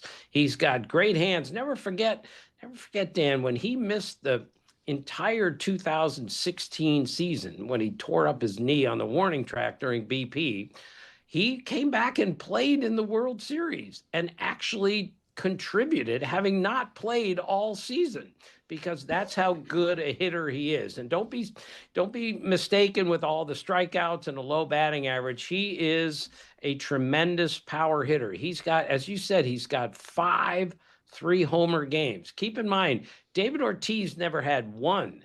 Neither did Gary Sheffield. Neither did Rafael Palmeiro. They never had a 3-homer game. Kyle Schwarber has 5 of them in his career. The record is 6 by Sammy Sosa, by Mookie Betts, and I'll remember the third guy here in a minute. But it's just amazing how big of a power threat Kyle Schwarber has become. Hey, Tim, it's Mina. I was wondering, you were talking about being a hitting artist at one point, and I think of artists like, I guess, Ichiro, Tony Gwynn type of artists. Are there hitters in the game today that you would consider hitting artists in the way that you might consider those guys artists? Well, first off, Johnny Mize is the third guy to have 6 3-homer games. Sorry, that was a lapse in memory. He wasn't listening to much of anything you said at the beginning, because he was disgusted with himself and looking at his paperwork, like just furious at himself that he didn't come up with Johnny Mize off the top of his head. Yes. Okay. There are artistic hitters out there still, because even though today's game doesn't really ask for you to be an artist, they just want you to be a sledgehammer. They just want you to hit as many balls over the fence as you can. But that Luis Arraez guy for the Giants, as of the other day, he had struck out 13 times the entire season. Guys strike out 13 times in a 4-game series these days, and it's not especially surprising. But this guy puts the bat on the ball better than anybody. He puts it in play. He gets hits. He has not lost the value of getting a hit in today's game. So he's one of the few that can do that. But I know when he went to the Padres a couple of years ago and ended up winning his 3rd batting title for his 3rd team, they all looked at him and go, this is unbelievable how good this guy is. And he made them a better offensive team, because other guys on the team said, well, if he can put it in play so easily, maybe I should work a little bit harder at that. It's hard to do that in today's game. The pitching, the stuff we see is the greatest, it's the hardest hitting environment in baseball history, but this guy has still found a way to get a hit better than anyone. Tim, what's next with the Giants and Rafael Devers? Kind of an ugly scene last night with him trying to refuse the pinch runner. Yeah, that was that was not good. He isn't going anywhere. However, you ask what's next for him. I think his contract is just so big that there's just no way you're going to move him. That doesn't suggest the Giants are going to move him or want to move him, because he's a really good hitter still. But that contract is going to make it virtually impossible to move him. So this is going to create, a bit of an awkward situation moving forward when he's defying the pinch runner not once but twice when he came out, and eventually he left the field. But that's not a good sign, especially when the team is 15 games under 500 and really struggling. They just got swept by the Marlins. The Marlins are playing really well. You mentioned a bit of an awkward situation. This is a bit awkward, but your background seems to be blowing in the wind there. What is appearing to look like a desk, and whatever is happening behind you, Tim, it's blowing. Something is blowing that background around that makes it seem like what's behind you seems to be made of paper mache. What is behind you there, and why is it blowing? Is there a fan in there? I don't know why it's blowing. It's not supposed to, but this is a. Yeah, I know. It's yeah, it is. I'm not. So I was doing our podcast. Oh, now it looks like the ocean. Oh, I'm sorry. So the other day I was doing the podcast with my son Jeff, and this thing behind me just furled up like really fast and like closed on its own. It was so embarrassing. It was right in the middle of an interview with Harold Reynolds, and then I couldn't figure out how to pull it back down. I am such a dope. It is unbelievable. So, yes, that's what it is, but I pull it down because everything behind that screen is a picture of me. And I thought that would just be a little bit ridiculous to have when I go on TV or a podcast or do anything. Tim, is baseball in the middle of a renaissance? Yeah, Greg, I think it's in really good shape now. Now, I acknowledge we have too many walks, too many strikeouts, and too many homers. The game would be better if we had more Luis Arises out there. I mean, this Spencer Steer guy, not picking on him, but with the Reds, as of the other day, he was 3 for his last 45. And all 3 hits were home runs. I mean, that is the game that we are still playing today. Eventually, we're going to get to the point where the Marlins, who have, 87 stolen bases, are going to start to change slowly how we play the game, that you don't have to hit the ball out of the ballpark. But the point is, Greg, there are so many good players in the game today. It is amazing. And every year, kids come up from the minor leagues throwing 100 miles an hour, shortstops that can fly, right fielders that can throw. I mean, the talent level in the big leagues right now is exceptionally high. They are bigger, stronger, faster than ever. It's not even close. And when it comes to the pitching, I was talking to Bryce Harper the other day, and Manny Machado got on first base. And Harper looks at Machado in the middle of the game and says, Manny, we should have taken advantage of 2012 when guys were throwing 88 to 90 and they were throwing a curveball at 75 miles an hour. He said, those days are over. And my goodness, are those days over? Because every single night I watch a major league game or go to a major league game, and I wonder, how does anybody get a hit anymore? This is velocity like we've never seen, secondary stuff like we've never seen. And once these pitchers really learn how to command that ridiculous stuff, no one's going to get a hit. It's that good right now. Given that resurgence that you're talking about, are you concerned, or how concerned should we be about the potential labor issues between the league and the players' union? Are we going to see a lockout or any sort of work stoppage similar to '94 that kind of tanked a bit of the league's popularity? Yeah, I covered the 81 strike. 81 strike. That was 45 years ago. So I have some history in this, and I am concerned, like everybody else is. And I would say at this moment, we are headed for a work stoppage in 2027. And the timing is just awful because October was one of the greatest Octobers I've ever seen. It was the best World Series I've ever covered. The WBC was absolutely fabulous. And this season, despite some issues here and there, has been great also. This is the worst possible time to shut down this game. But at this point, I think that's where we're headed. But I really hope we're not, because I mean, I don't even know what to do with myself if there's no baseball. If there's no baseball in 2027, I'm not sure what to do. I've watched every Columbo episode about 10 times. So if we don't have baseball, I'm in trouble.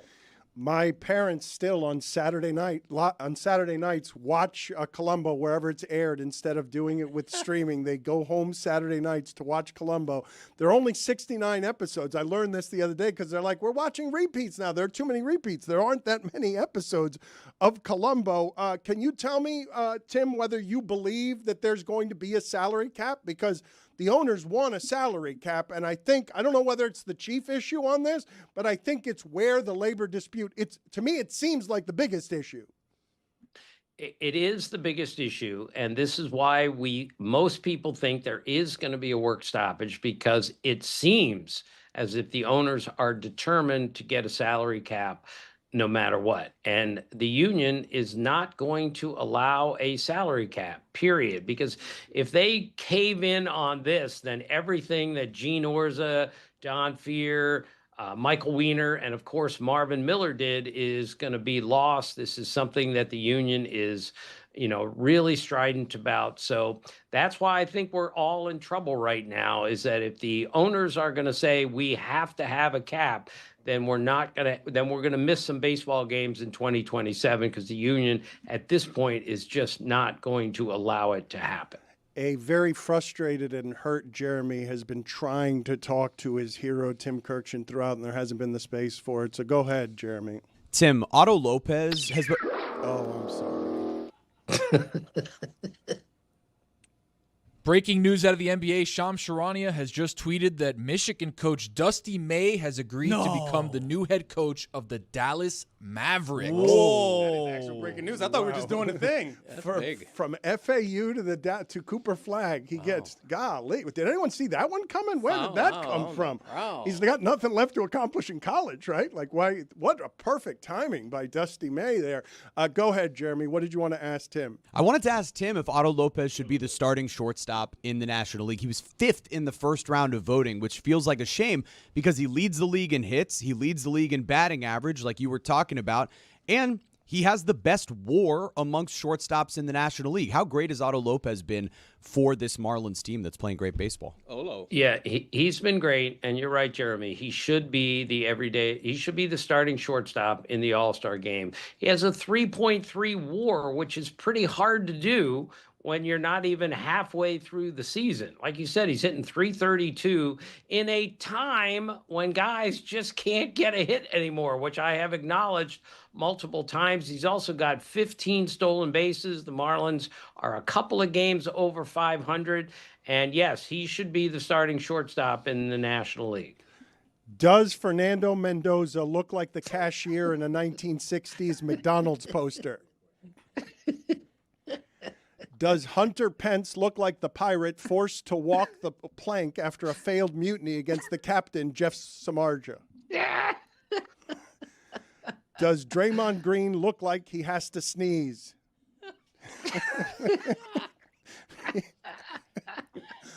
Does Ed Malloy look like the guy who brushes his teeth in the company bathroom? Ed Malloy, I should know that. Oh, right? yes, NBA referee Ed Malloy. There you go. There he is. If you don't know who he is, there's the picture. Does that guy look like he brushes his teeth in the company bathroom? Yes, he does. Tim, it's always nice seeing you. Thank you for making time for us. I will tell the audience again, listen and subscribe to Tim and Jeff Kirkshin's podcast. Is This a Great Game or What? You can be watching and listening, and all of a sudden, Tim's entire background will furl up and leave him discombobulated and feeling like an idiot. Tim, nice seeing you. Thank you, sir. All right, guys. See ya. You think you could stump Tim with a trivia question? You think it's possible to like a realistic, normal, not like some obscure nonsense? You think it's possible that any of us could stump him with a trivia question? I've never met anybody who has more expertise over their subject matter than he does, and I've also never met anybody who knows less about anything other than the expertise that he has, because he's dedicated his life to only knowing that thing. It's almost, you don't understand how mad he's going to be at himself for not remembering off the top of his head that Johnny Mize had 6 3-home run games. I'm going to go ahead and guess that. So Kyle Schwarber now is at more 3-home run games than Willie Mays, than Babe Ruth. Babe Ruth didn't have 6 3-home run games. Like, Kyle Schwarber's got 5 now. He had another one this weekend. It's asinine. He didn't mention Babe Ruth. Babe Ruth does not. Wouldn't you have assumed? Would you not have guessed that Hank Aaron or Babe Ruth had 5 3-home run games? Yeah, I would have, but then again, Babe Ruth's career, when it started, I think guys were still winning the home run title with 16 or 15. The boom to what allowed him to get 61 was immediate, but it wasn't at the very beginning, if that makes any sense. It qualifies, I think, kind of as the three-point shooting thing, whereas a lot of those guys might have been able to do it, but weren't given the leadway to do so. Zaz, why were you waving 4 fingers at me? Is it the fourth quarter? Yeah.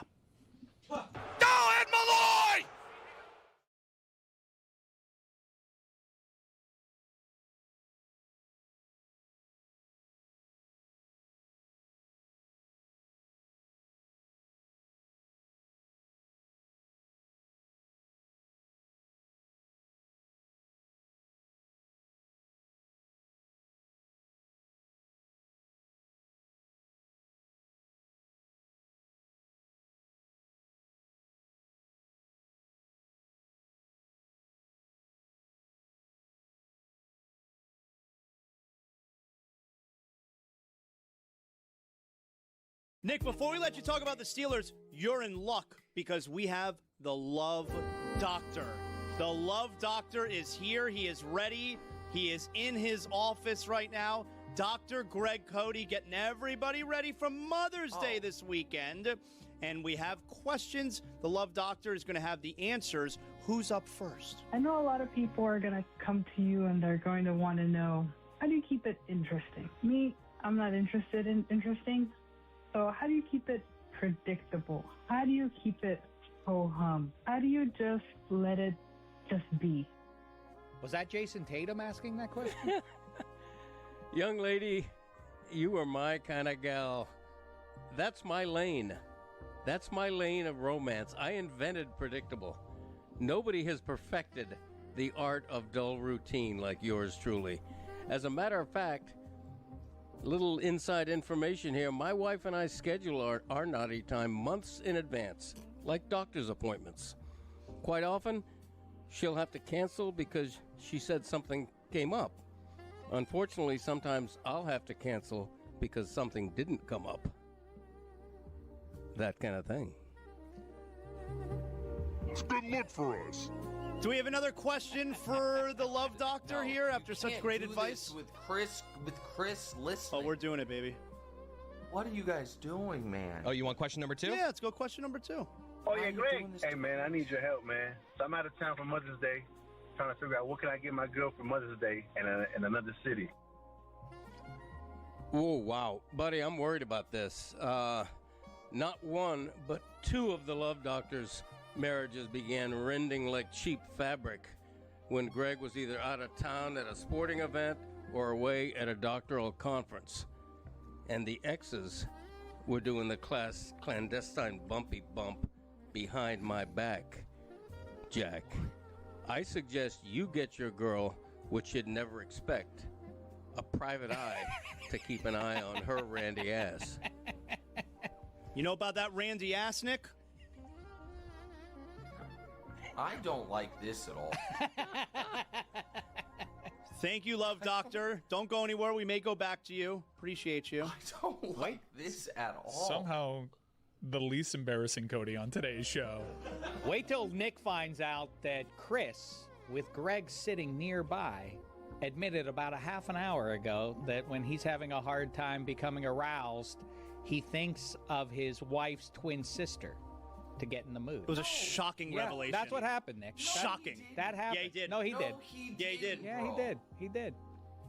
It was shocking. Unnecessary also. I don't like...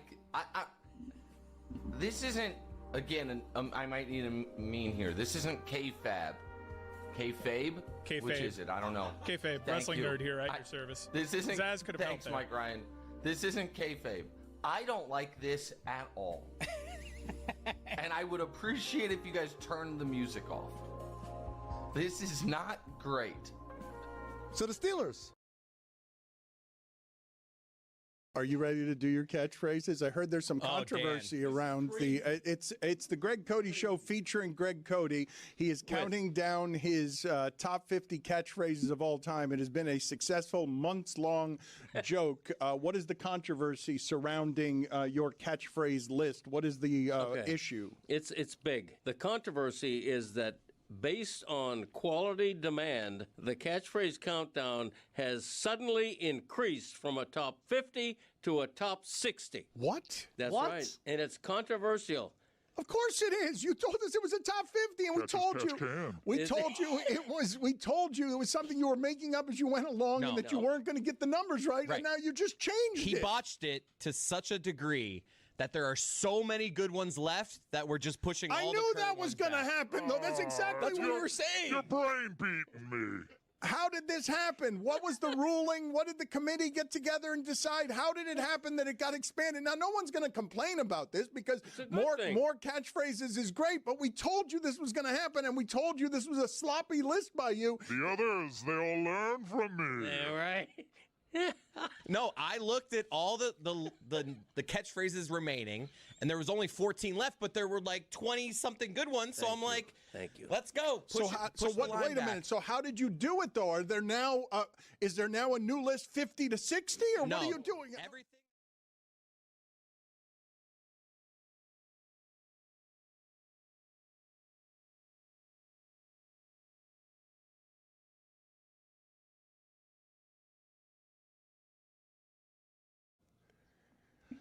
I don't know how you guys feel about this. If I were Dusty May, I think that some of the stuff happening in college sports has become so professionalized that these jobs aren't what they used to be to the Bobby Bowdens of the world, where you could stay at one school forever if you win one time and you can have the longevity that you want. Amateur sports has gotten so professionalized that I understand now more than ever why somebody would do this. But at various points during my career, I would have argued on behalf of some of these guys staying in college and having the job security that comes with college. Is my voice distracting you, Dominic?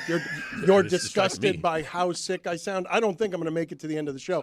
If this is my flu game, I think I'm going to ask out in the third quarter. Like I think, Jordan didn't. Yeah, I don't think I'm going to make it to the end of the show today. I'm worried about me and Greg also. Like, you guys are breathing. Like I said, scientifically, if you would hold your breath, you'd be fine. I think Greg might die. I'm surprised because like this show has the reputation of being like this liberal island in South Florida. I didn't know that Dan was an anti-vaxxer.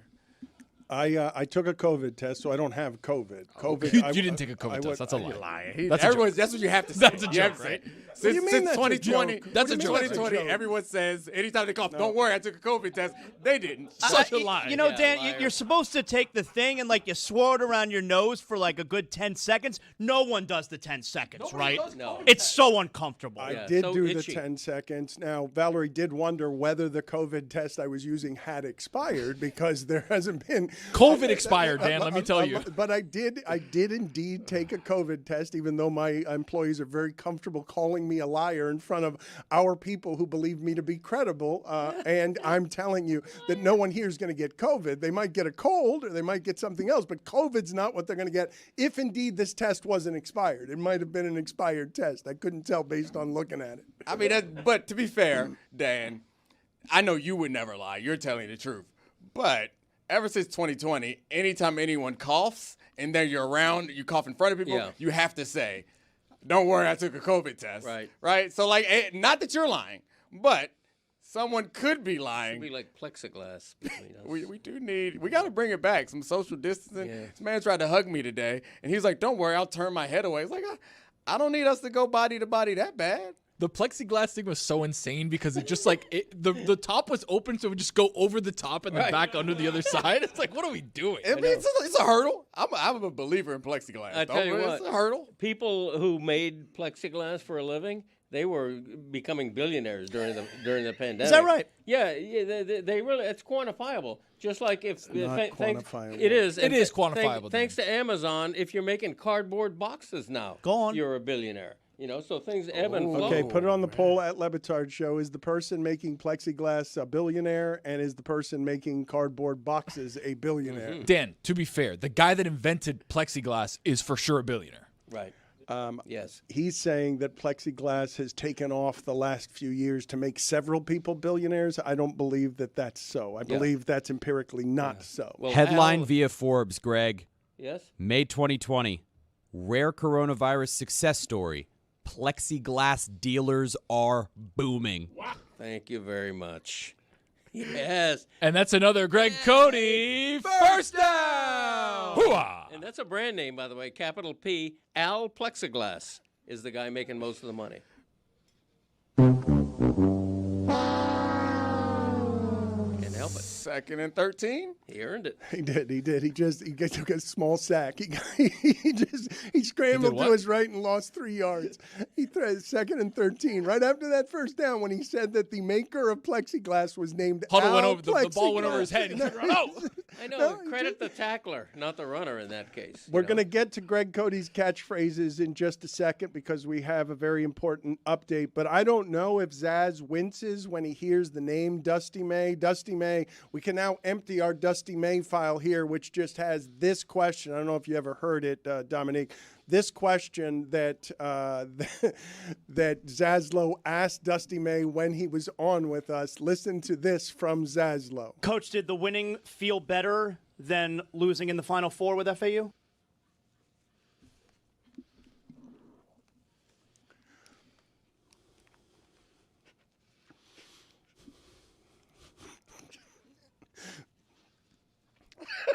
I think that's why Dusty May left college. That Zaz question. chased him out. It was so long ago. Get over it already.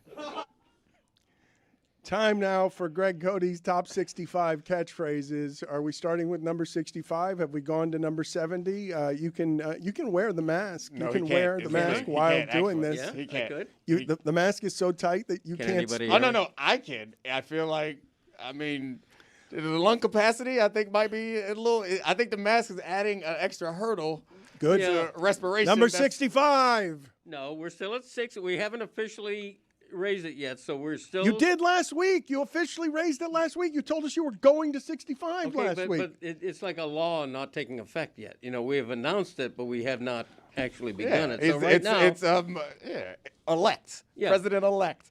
Exactly. It's change-elect. Well said. Wait till the inauguration. That's right. Number 60. Number 60, I'm fuller than Vern Fuller. 59, where's my click, click? 58, hey, butterfinger up. 57, punt. 56, Scranton. 55, I'm busier than a one-arm paper hanger. 54, Georgia. 53, I'm the kind of guy that 52, balling the jack. 51, hey, we're the monkeys, baby. 50, thank you, Billy. 49, I love him like a pet. 48, who made it a salad? 47, we're rolling now, huh? 46, your brain beating me. 45, let's go States. 44, driver comfort is paramount. 43, dummy up, save up.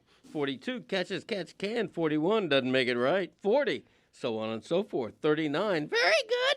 38, the Little League theory. 37, nice hat, asshole. 36, the others, they all learn from me. 35, don't go showering to try to please me. 34, look at that jerk. 33, it's like a packing house in here. 32, what'd you learn? 31, hee-haw, 3, ba-dap. 30, I'm not going to take a quiz. 29, sassafras. 28, would we break a window? 27, hello. 26, who won? 25, trailers for sale or rent. 24, you got to eat a peck of dirt before you die. 23, 3 words, we are the Lobos. 22, you're going to go to Buffalo with Bernie Pomley. 21, Rappy Cack. 20, another crisis solved. 19, nice chatting with you. 18, he ain't heavy, he's my blank. 17, hey, that's what I'm talking about. Man. 16, who let a pet? 15, good on ya. 14, dancing swords. 13, QK, quick crap. And these are the two. Okay. These are the two new. Give him a second. You want to take the mask to Take a deep breath. breathe Yeah. there? It's Tony like- whispered to me while you were talking, we're going to get aggregated and somebody's going to say, look at this liberal show still wearing masks in 2026. And we're wearing them wrong Yeah. because I'm the sick one. Yeah, that's the one thing we learned. I know. I'm not Like, helping. you're the one that's supposed to wear the What'd mask. you learn? So he's taking off his mask now so he can breathe. Was it indeed what Dominique claimed that it was? Was it harder to do with the mask on? Do you feel Yes. even more winded than you would Yes. have been otherwise? Yeah, my glasses kept fogging up because my breath was like coming up out of the mask. It was a nice. All of these can be found first on the Greg Cody Show featuring Greg Cody. Yeah. Thank you. A new episode dropped this morning, and we appreciate you all for listening. Thank you very much.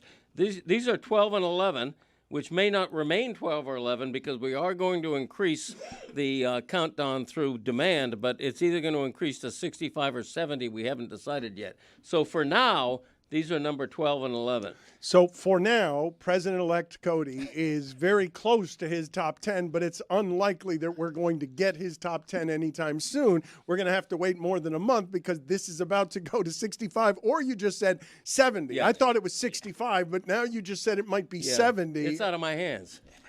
Change it. It's not in his hands. It is? No, not in his hands. No, it's bigger than me. It's the public. Yeah. They're- It's in his hands. No, it's It's not. out Not of in my his hands. hands, He yeah. can't control it. Just give them what they want. Right. I'm a small private individual. That's it. Okay. That might be on there. I haven't heard. He's I been gotta saying write that. that He's down. been saying that for a long time. I'm a small private individual. I have been saying that for a You- long time. You're right. Since I've known him, he's been saying that, and I haven't heard. 75 that now. Okay. Okay, no, it won't go to 75. I don't think think. I but think it again, will. out of I my think it hands. will.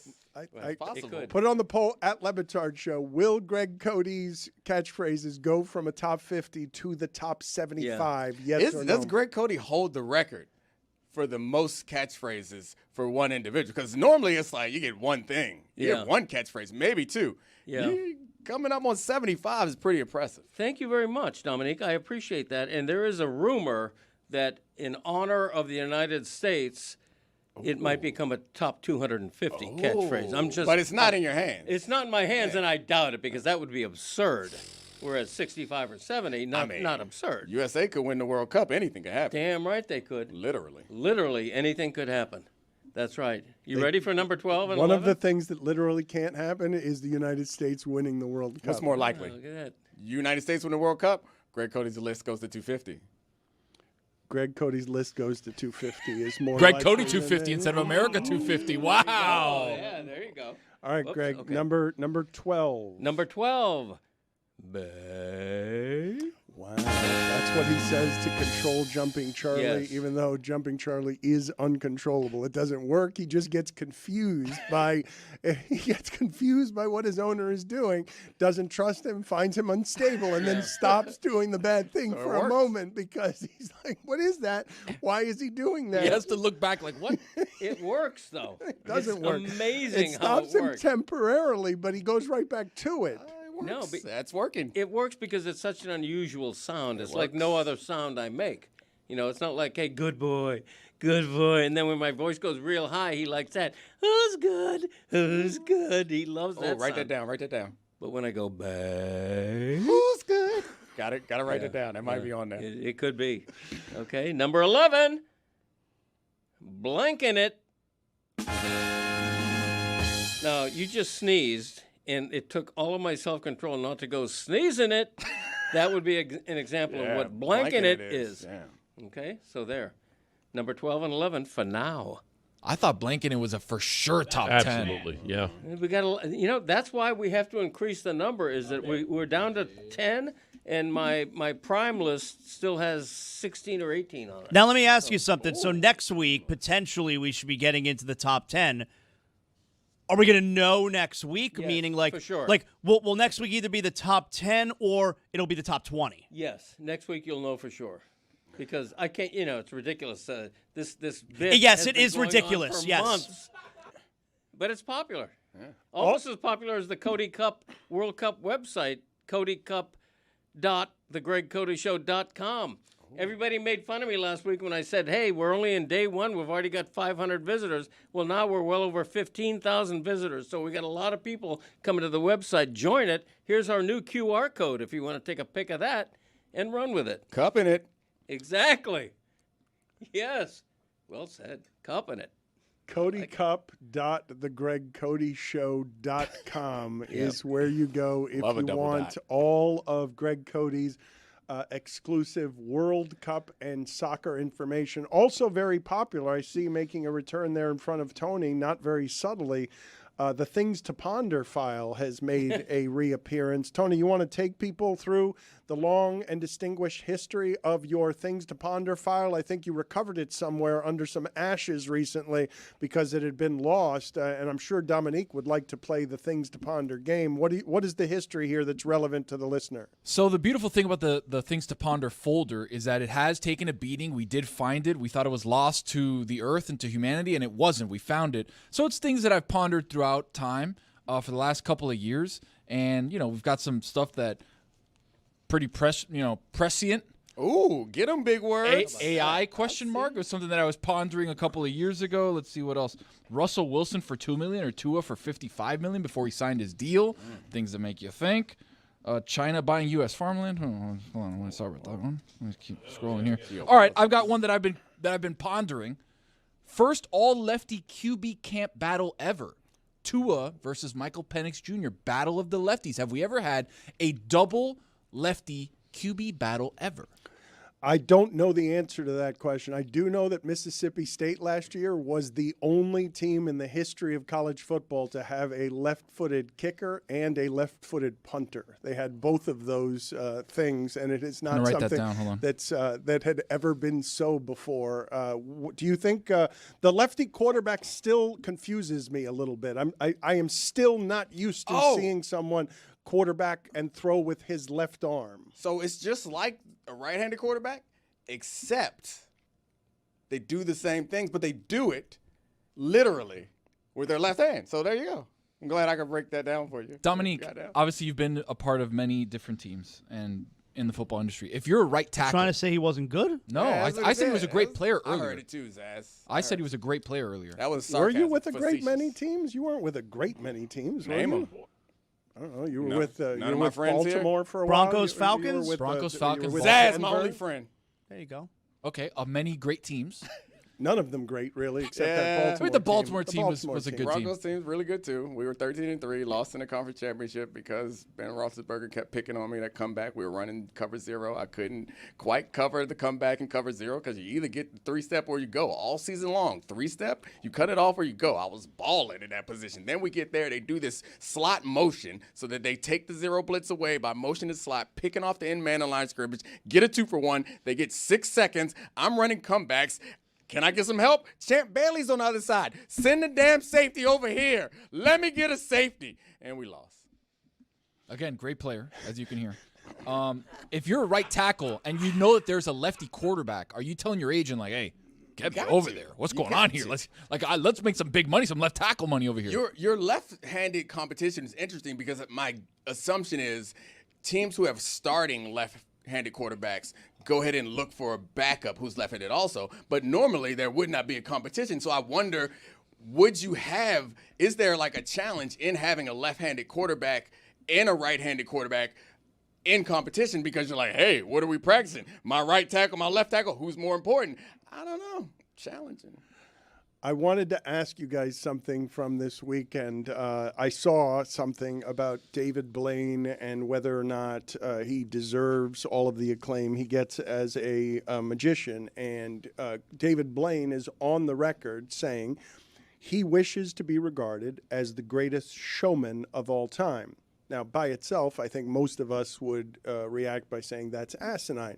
But who is the greatest showman of all time? Showman. Wow. Showman. James Brown? That is what Dominique Yeah, I was just about to say said some white under people, his aren't breath. But showman is a weird word. Like entertainer, are those Performer, interchangeable? Like what?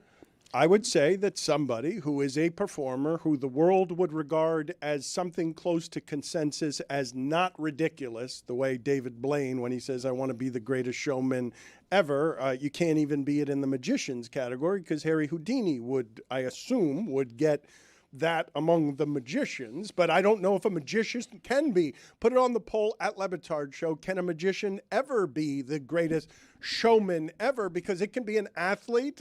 You guys immediately went to the musical performer. No, I think magician is fair because obviously magic is about the show that you provide and getting people engrossed in it. I think it's easy. It's James Brown. He was at Fox, and then he takes over at CBS. The man works at a bunch of different places. You can't beat him. He's as good as he And gets. that hairline. The hairline. Sick hairline. Hair, perfect, immaculate. The man's done everything. Incredible analyst. David Copperfield made the Statue of Liberty disappear. I feel like David Copperfield's like I love David Blaine, but I'm with Greg though. We need to identify exactly what it means to be a showman because right now you're talking about the biggest magic performed, like the coolest magic. Is that a show? Is that being a showman?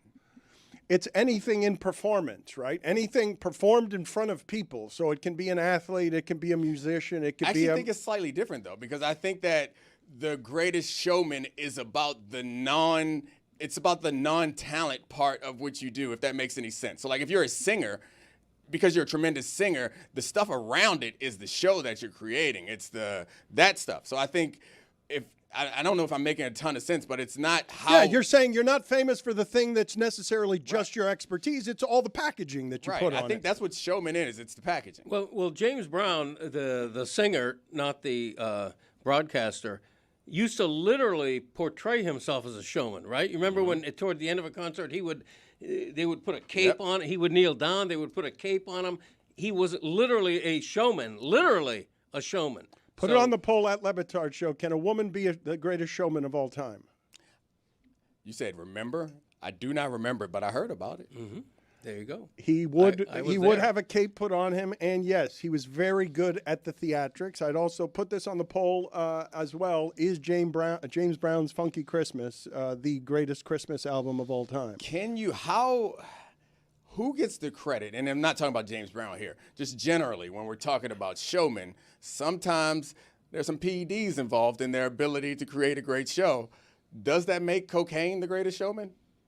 Put it on the poll. Is cocaine the greatest showman of all time? Hell of a drug. Serena Williams is returning to Wimbledon. We had the news a couple of weeks ago that she was returning to doubles, but now she's going to try and win Wimbledon.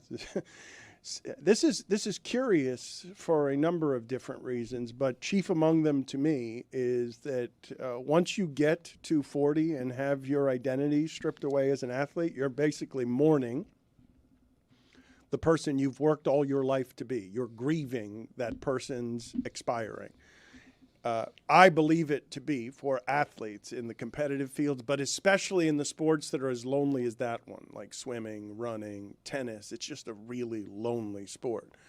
The routine of it, the thing you've been doing since a child. Serena Williams, and Venus for that matter, are remarkably well adjusted for people who have had fame since their teenage years. But I still maintain that one of the hardest transitions that there are to be found anywhere in occupations is the athlete who's still young, who has to stop before they're 40 years old and then has, the rest of their life out in front of them. What did you think of Serena Williams coming back here to Wimbledon at 44? Is it 44 44. years?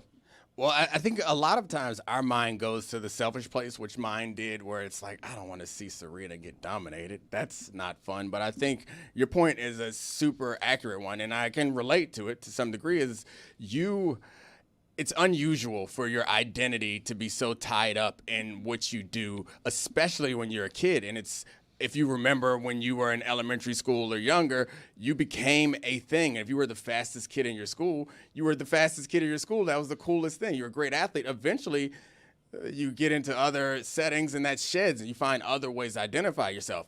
If you never find the point where other kids are better, or you never find the other thing, it's very weird to be in your 30s or your late 20s or your 40s and be like, all right, you're not that anymore.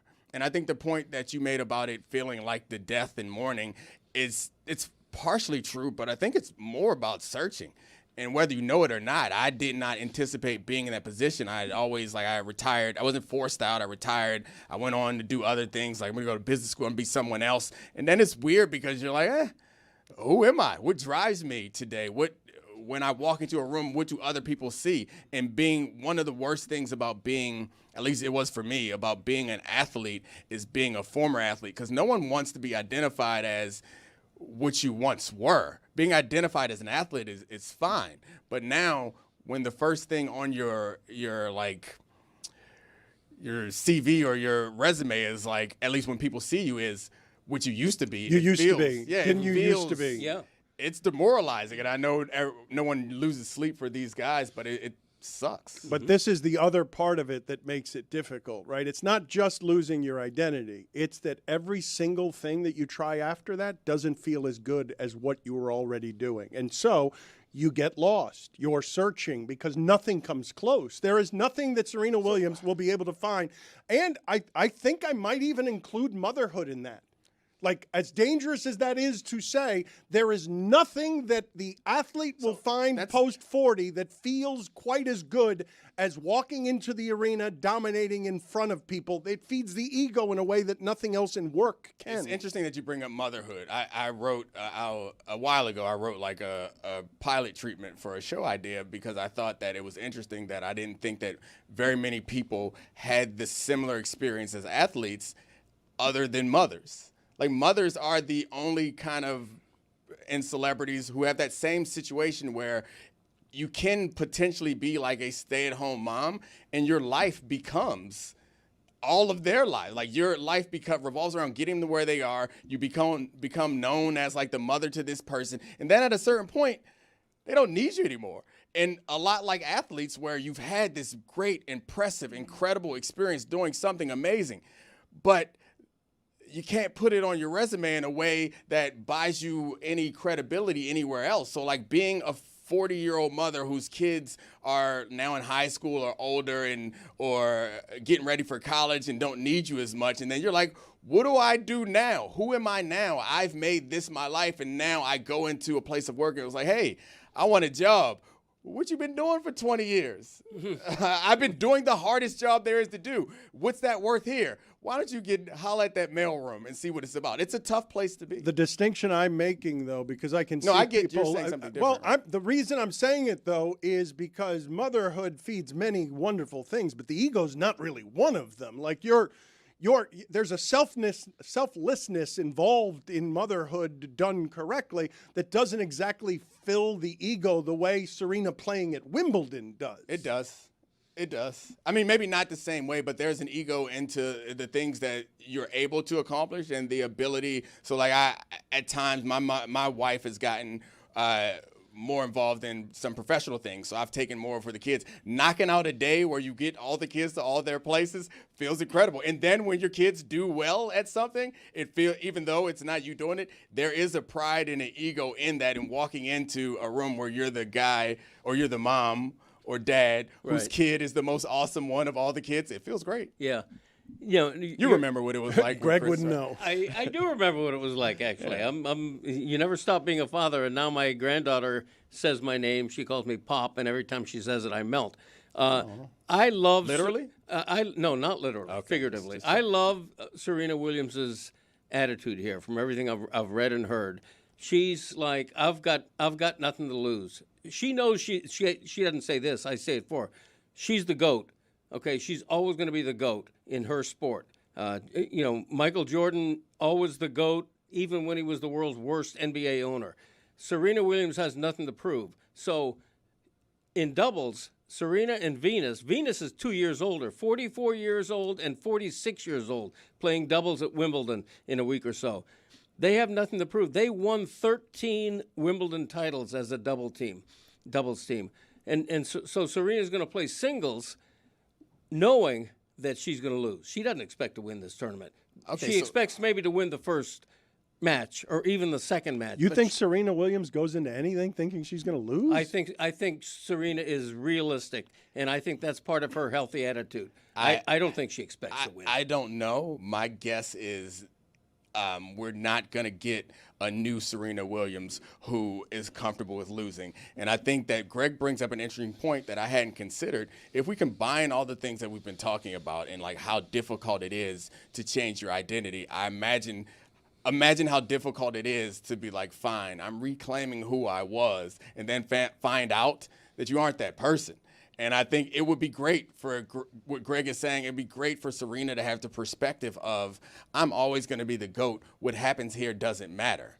That'd be great. And it's justifiable. And it goes back to the first conversation, how the rational thinking in this, for us who aren't emotionally invested, we can rationalize how easy this is going to be and how well she should take it. But my guess is the person who became the GOAT never quite turns that off, and going there and inevitably getting their ass beat at some point is going to be more difficult to deal with than you would think.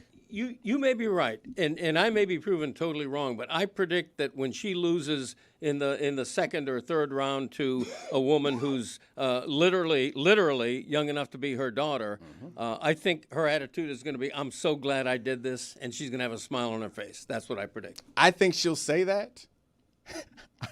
I think inside she's going to be like, this woman can't hold my jock doesn't work here, huh? It really doesn't. Poorly done by you.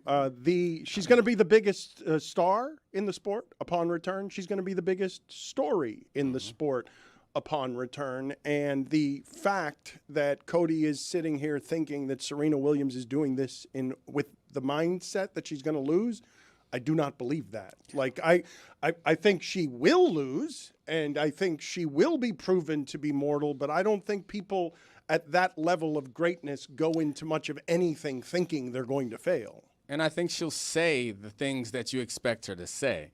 But which is unfair for me because this is a way that I can never be wrong, because I don't think she's going to do a press conference afterwards and say, it's eating me up that I couldn't win. I'm so down. I'm so angry. But I think truly my guess is that that's something in her that she can't turn off. You don't become this person by thinking that way. And I think back to one of the things you were saying is it's not that nothing else feels like what you did before. It's that, and maybe these things are connected, it's that you're not as good at anything else as you were at this, because no one is. Right. Even for the people who aren't great, like even for the people who aren't all-time great players or even like all-stars, it's like and you're really talented and you're really good at the next thing that you do and you're good at a bunch of things. You're still never as exceptional at that thing, which is a weird place to be when from the time you first were around kids, you were the one who was special. All the way up until, for Serena, into her late 30s, she was the one who was special. And now people see her and like, hey, remember when you used to be special? And she's going back out there to show them that she's still special. And when she finds out, nah, you just like the rest of them, that's going to hurt. Well, it's been 4 years. It's been 4 years since a competitive match for her. And I think she's a smart woman. I think she knows herself better than anybody. I don't think she expects herself to be the same at 44 as she was when she was winning her majors. And I just think she's going to be realistic. I honestly, now. Why do it then, though? Like, why would she choose to do it if realistic? Like, what? To prove she can. I think it's a one-off. But of course she can step on it. Like, what? Prove what? That she can step on the court and lose? That she's in condition to compete and that she thinks she can win a match or two. I just don't think she's setting her bar with, I'm going to win my first but major why do in that? 8 years. But why, Greg? Why? Just explain to me the thought process. Why choose to come out of retirement to lose in the second round? For the challenge of it. For the challenge of it. She's blazing a trail here. Few people have done what she's done. To be her age after 4 years off and do what she's doing, I think she's going to get a lot of proper credit for what she's doing. Even if she loses her first match, which I don't think she will. Even if she does, I think she's going to get a lot of credit and admiration for what she's doing. A few years ago, I feel like I was on TV and people were asking me about the mentality of, I think it was Tom Brady. And I was like the football guy, and they were like, what does it feel like to be an athlete in this moment? And I was explaining to them that I can tell you what it's like to be me or someone like me. I imagine that the mind of someone like that is just as different as the mentality from let's say, Greg to me.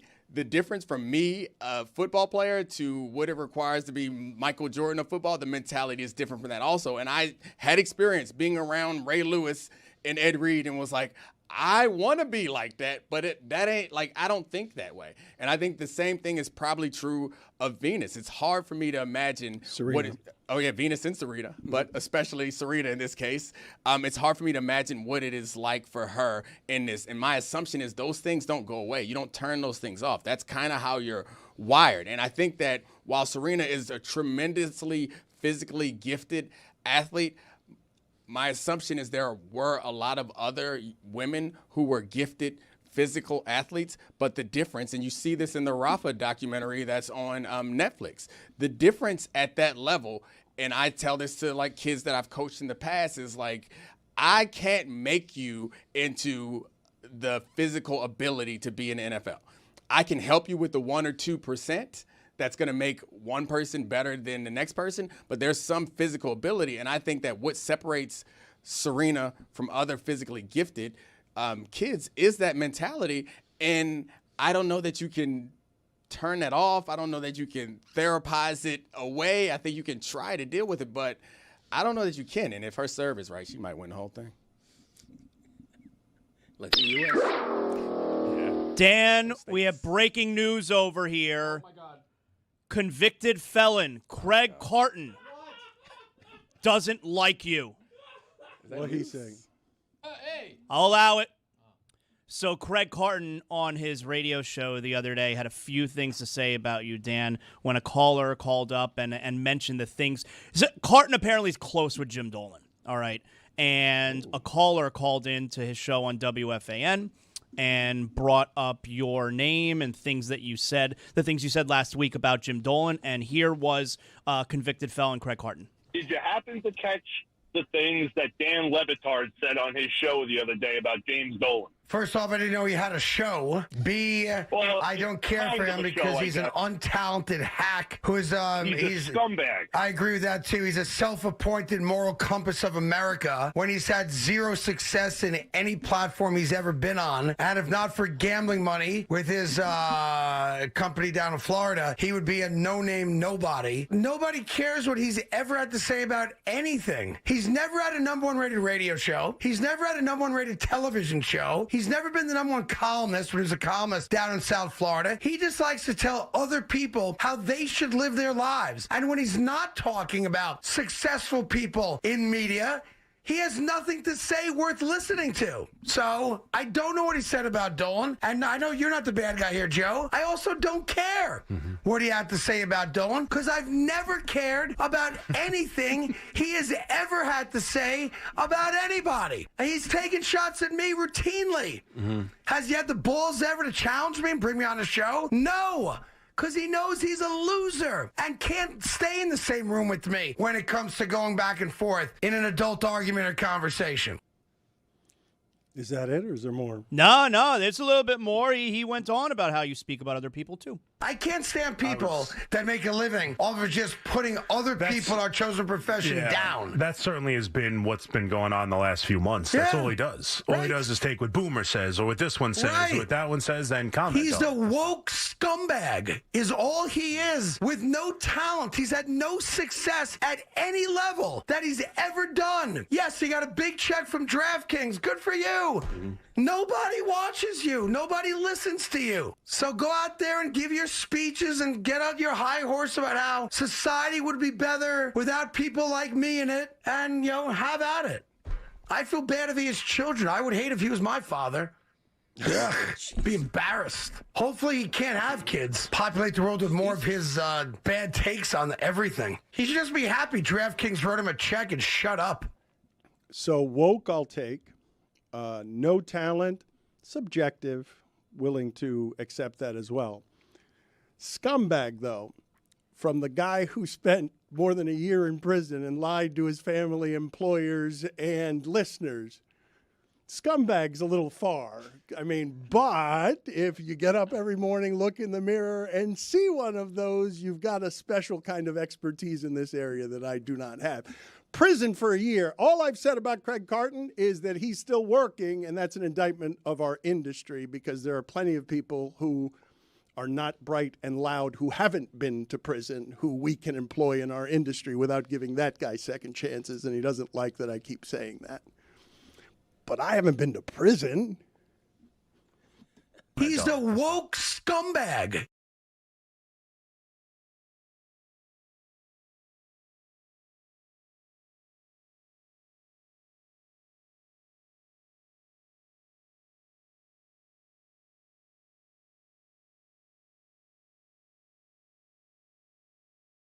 To do your catchphrases. I heard there's some controversy around it's the Greg Cody Show featuring Greg Cody. He is counting down his top 50 catchphrases of all time. It has been a successful months-long joke. What is the controversy surrounding your catchphrase list? What is the issue? It's big. The controversy is that based on quality demand, the catchphrase countdown has suddenly increased from a top 50 to a top 60. What? That's right. And it's controversial.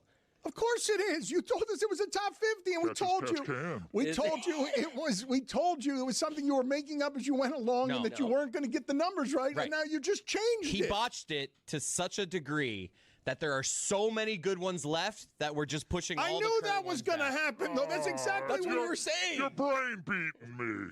How did this happen? What was the ruling? What did the committee get together and decide? How did it happen that it got expanded? Now, no one's going to complain about this because more catchphrases is great, but we told you this was going to happen, and we told you this was a sloppy list by you. The others, they all learn from me. Yeah, right. No, I looked at all the catchphrases remaining, and there was only 14 left, but there were like 20-something good ones. So I'm like, thank you. Let's go. Wait a minute. So how did you do it though? Are there now? Is there now a new list 50 to 60, or No, what are you doing? everything that's been said is just like what was 50 is now 60. Yes. There were 14 left, and now there's 24 So we're left. not in the top 20 anymore? Now we're at 23 we were and 24. in the top 20 of the countdown, and now we're at 24? I'm telling you, they're bangers, though. They're just bangers There left. is nobody that's actually upset about this development. Come on. You've got to honor the list, though. I'm telling you, I got a peek. I don't know the exact order, but I got a peek of what the top 10 looks like, and it is just banger after banger. Yeah, Yeti hated it. He's against it. Yeti thinks that we should just make him live with the world he gave You us. should. Like, I mean, there's- I asked you several times throughout this whole process. Have you thought this out? Have you planned out the list? You know that there are 50. You kept assuring me that you have it all under control. Driver comfort is paramount. He ain't wrong. You know, part of the beauty of me is a bit of serendipity, a bit of You're the kind of guy. unpredictability. And so the same is true with this list.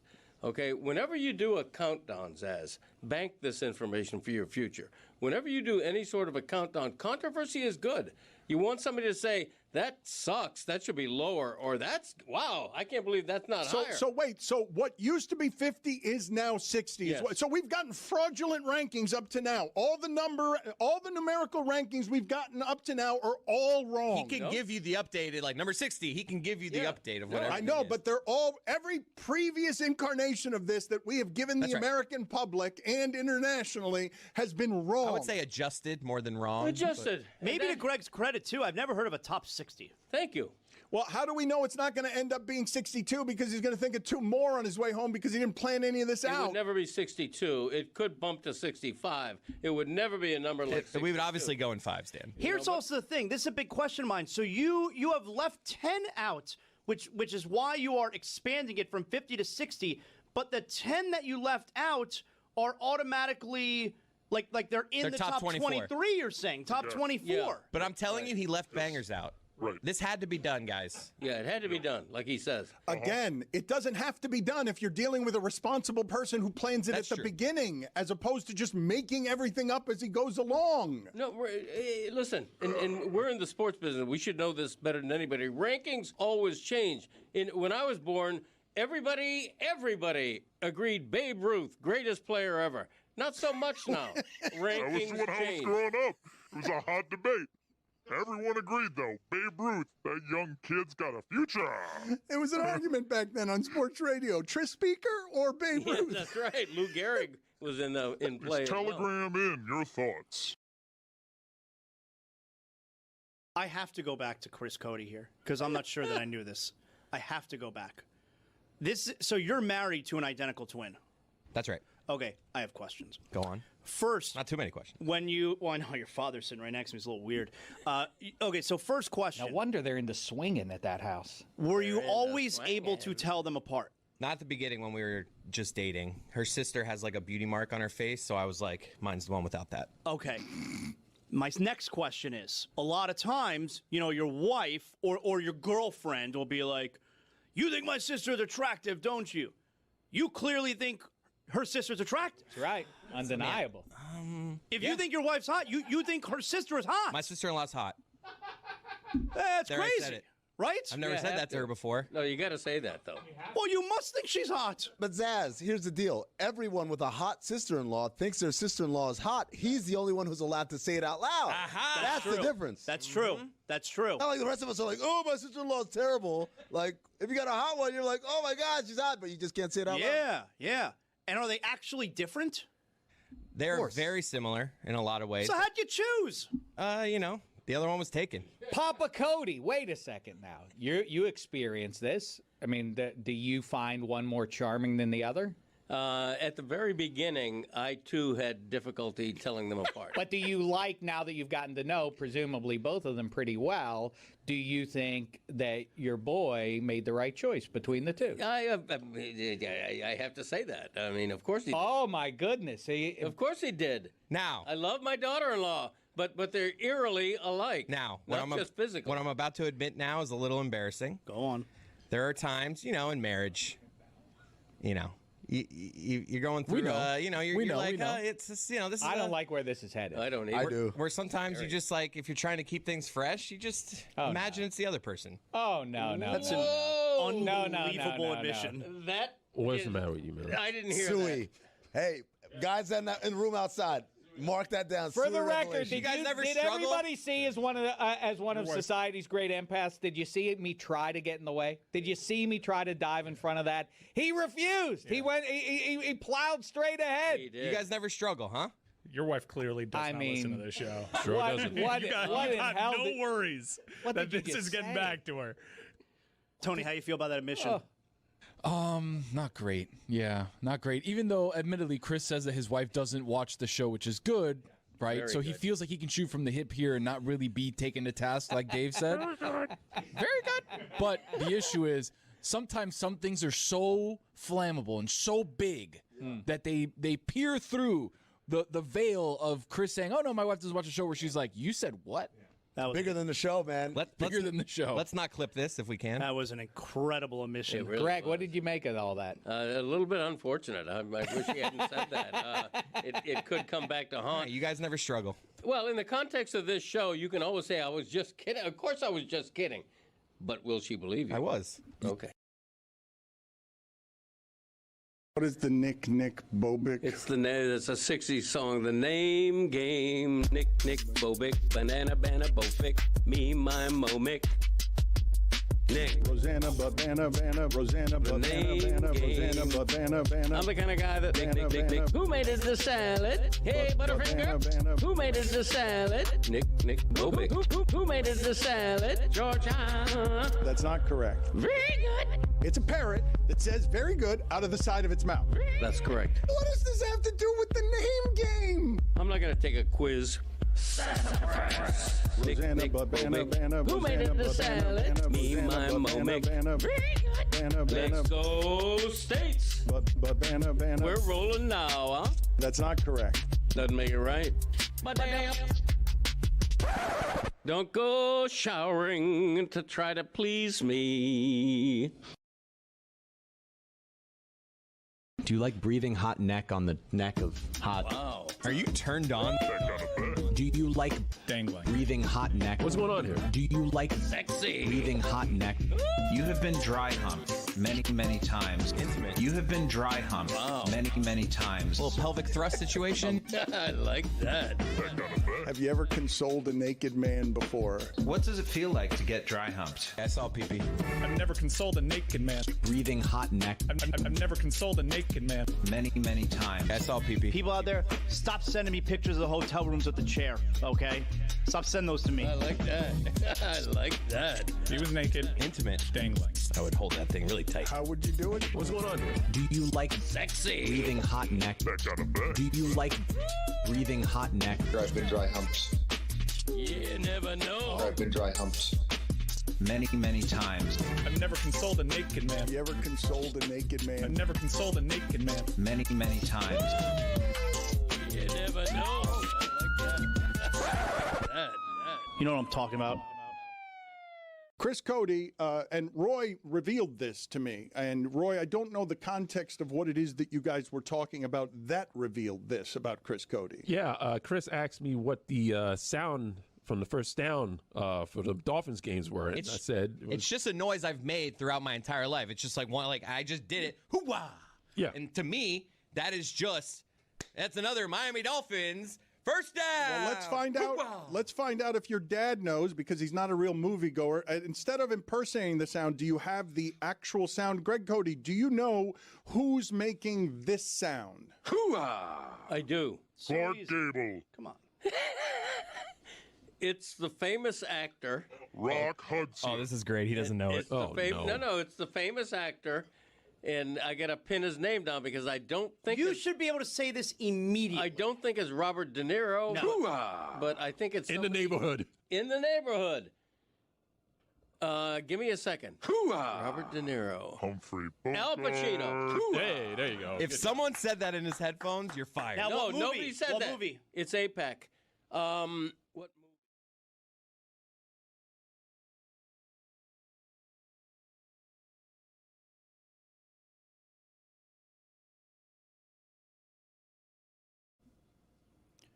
Should have come in here with a hazmat suit. My goodness. I mean, you guys all right? You holding up okay? Are you feeling the effects yet? Are you sick yet, Greg? You okay? I'm getting there, man. Between my age and sitting next to Le Batard hacking. By the way, how much money does Le Batard owe the the fine bucket for all that hacking he's That's a doing? very fair question. I think it's, what, $560 based off the amount of coughs he had? That's about what I was thinking. Feel as right? well. Yeah, let's round it up to five. Let's just make it 500.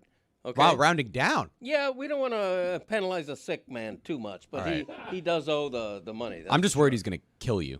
Like, Well, that sounded bad. We've sent the sick man home, all right, and hopefully he'll be back tomorrow. He sounded rough, so still got a lot to get to, and we keep getting news coming out. If you're watching, if you're following The Wire, everybody knows The Wire's Twitter. Twitter's The Wire, all right. If you're following The Wire or you're checking out on television, the hot story right now, of course, that it seems like the Giannis Antetokounmpo trade sweepstakes is coming to a head. So let's bring aboard our pal Amin Al Hassan. Amin, it feels like things have gotten serious now because Shams Charania, he is now showed up. He hasn't been anywhere over the last few days. You got all the other reporters who are doing their thing, showing their reports, and Shams, who was all over Giannis stuff throughout the season. Doc Rivers got very mad at him, so Shams certainly seems plugged in Milwaukee.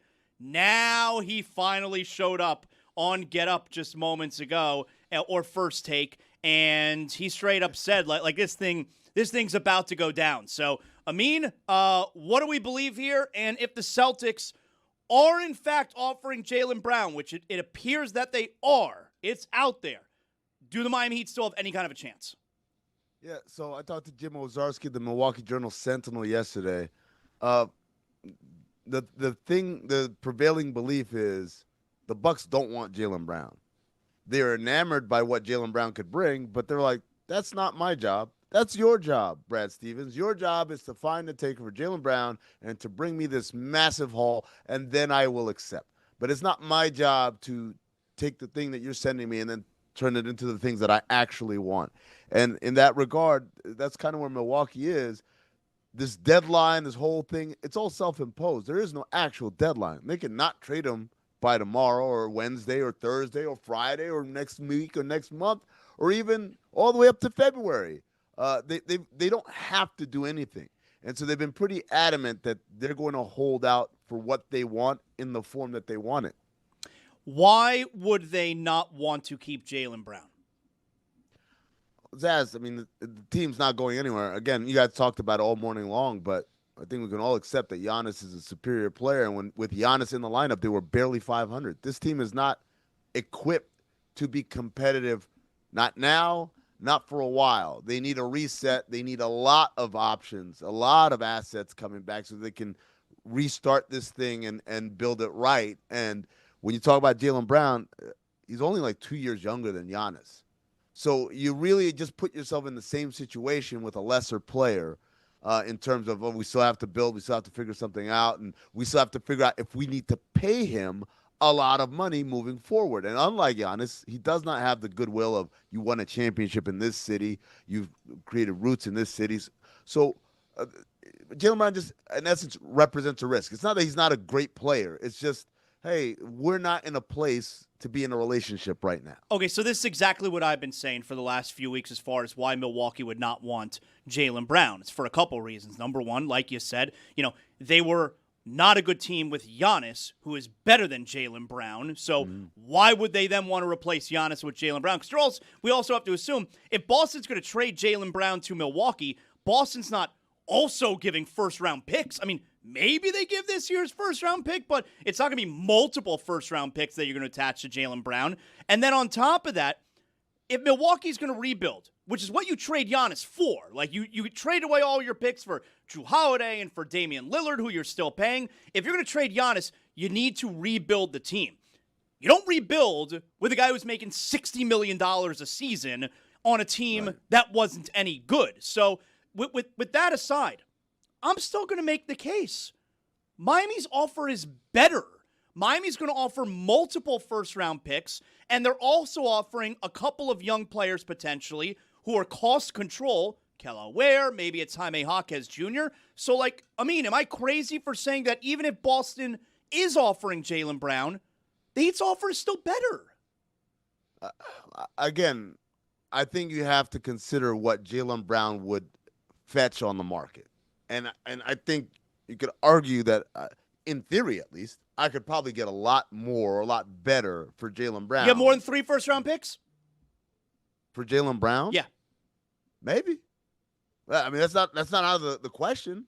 Hell, again, Desmond Bain went for whatever, right? And again, I don't want to fall into the Dan Le Batard trap of thinking that this is somehow like the exchange system at the airport where it's like, I have $1. How many, yen or how many? It doesn't work that way. Just because someone did a transaction over here and gave up a bunch of picks does not mean it's universal. But it's not out of the question to believe that I can get 3 first-round picks for a dude in his prime who's a Finals MVP, an Eastern Conference Finals MVP, a finalist for MVP in the regular season, a guy who's shown that, hey, he can carry a team to 50-plus wins, right? So, like, it's not crazy. But it's just Milwaukee saying, that's not my job. That's your job, Brad Stevens and Boston, to go out and find out what he's worth and then come back with that. But it seems as though, at least according to Shams here, that that's not what's going to happen. That, like, if this trade is made, Jaylen Brown will be a Milwaukee Buck. So if that's the case, like, this just seems to be Milwaukee having to decide between, are we willing to accept this trade and then move on and do something like that later under our control, either at this deadline or the following offseason and just tread water? Or do we want to make this move with the Heat? And like you said, several moves can be made. Like, if you believe all the other reporting that's been out there, Detroit's interested in Tyler Hero. LA's interested in Kelly Ware. Those guys can be moved later in the offseason and turn this into a bigger trade potentially, no?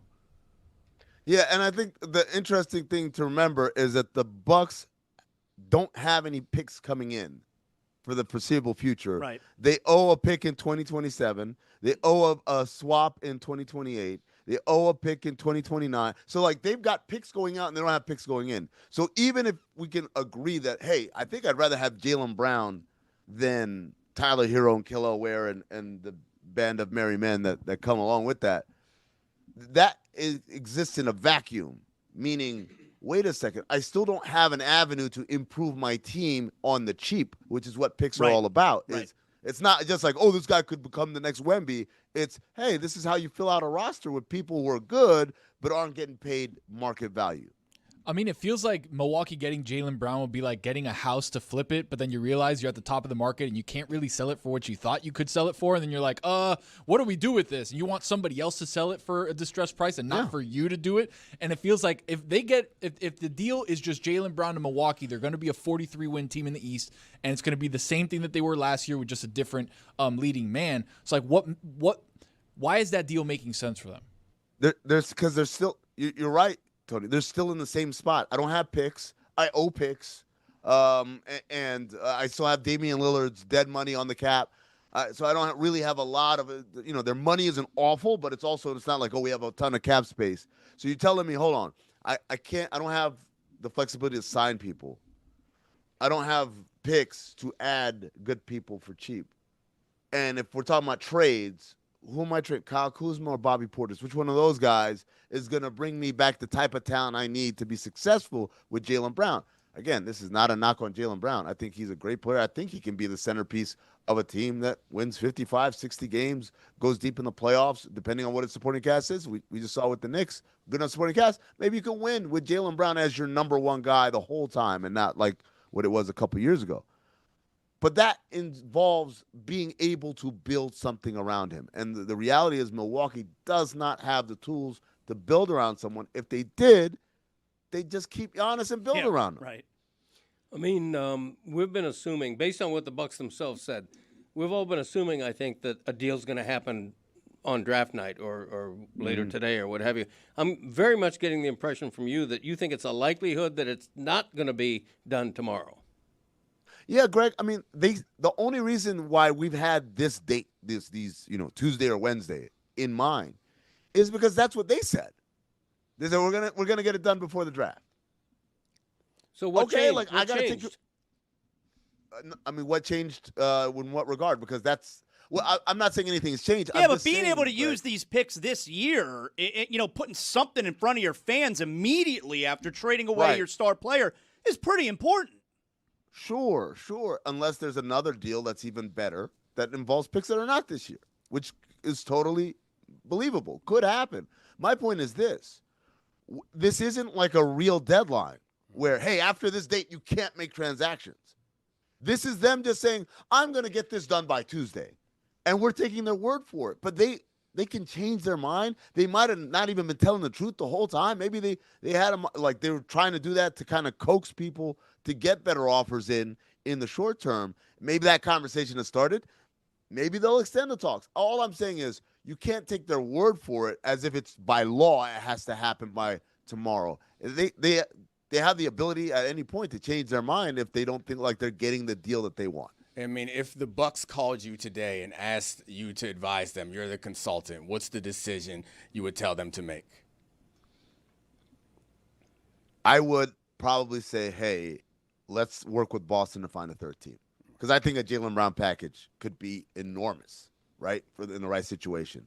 The only way I say we do the Miami deal is if they tell me, if Boston's like, nah, take it or leave it. Right. He's your problem, basically. You figure it out. If that's the attitude, then all right, okay, Are there well, teams, I'm gonna. as I listen to you, I keep hearing this.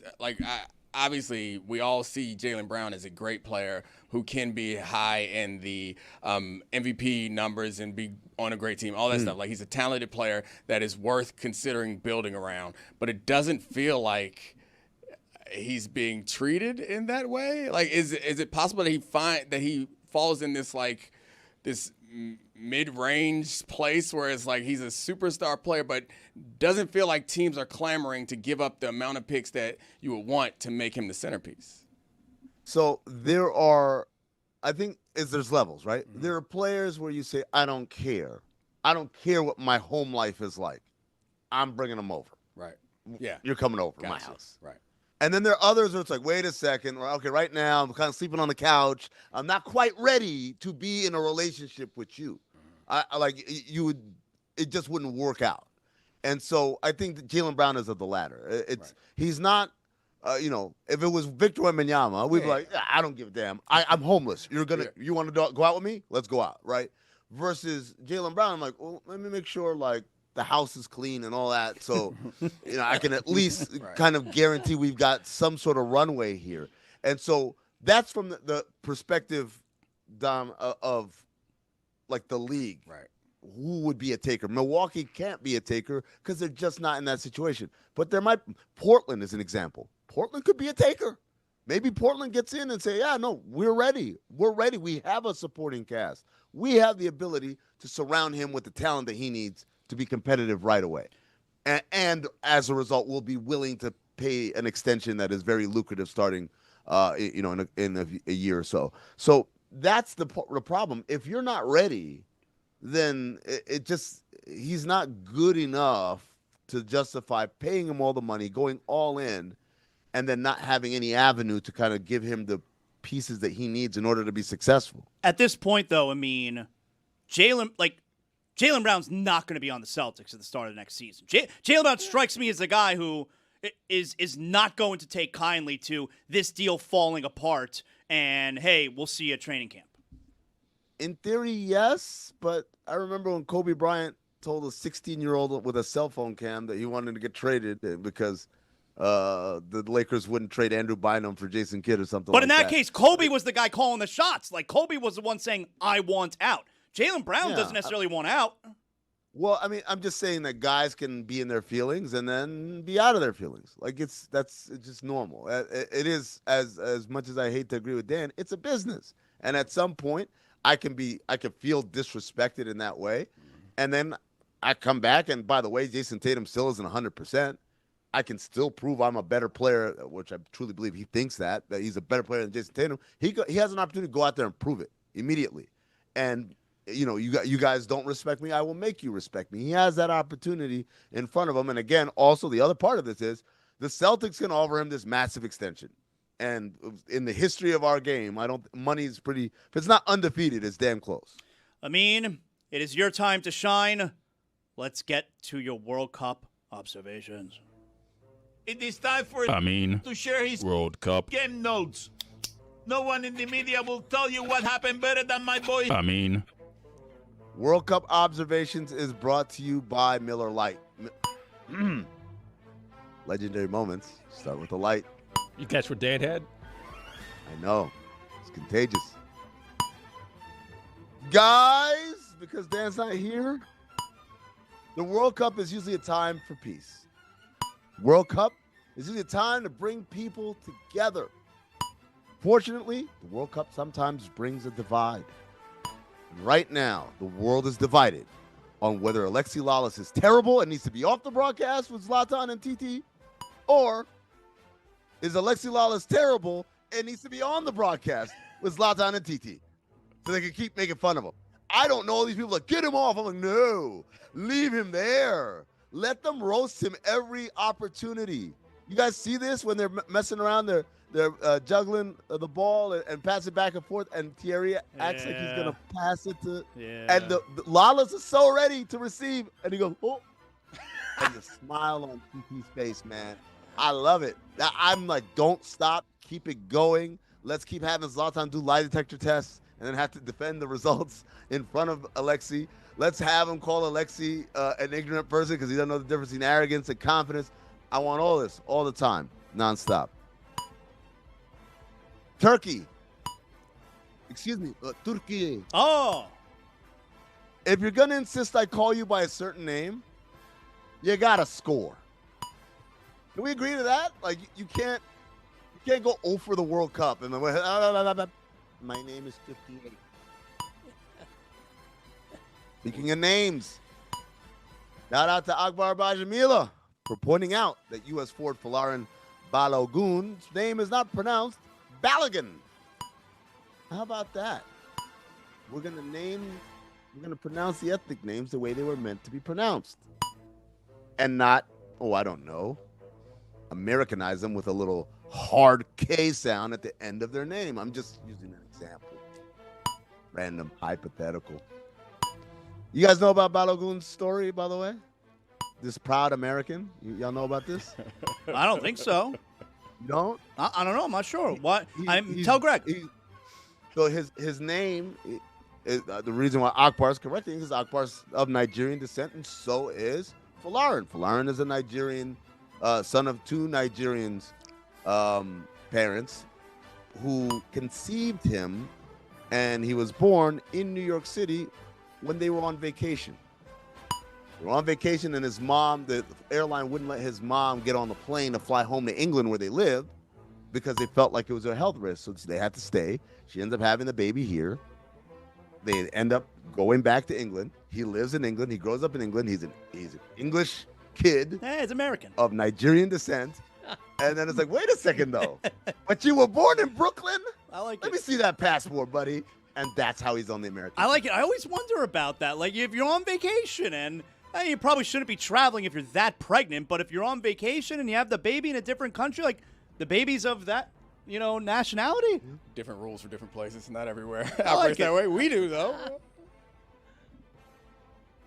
I saw White Rodney again. Ooh.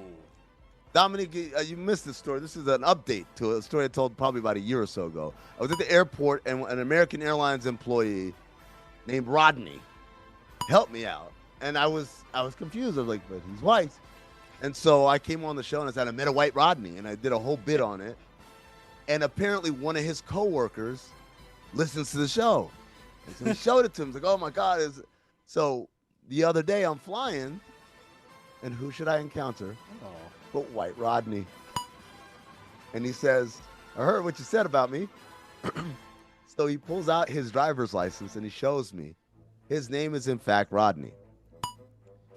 That's not why I'm giving you the update. The update is his middle name, Terrell. No way. White Rodney Terrell. Wow. If I hadn't seen the actual physical ID in front of me, I wouldn't believe it. Sorry, Mrs. Zaslow. You have been usurped. There is a new blackest name for a white person ever, and it's Rodney Terrell. I mean, how many times has someone said to you when they ran into you like that, I heard what you said about me? Not that often. No. Yeah, and he didn't say it antagonistically. He was having the time of his life. White Rodney. It was Austin Rivers. Right.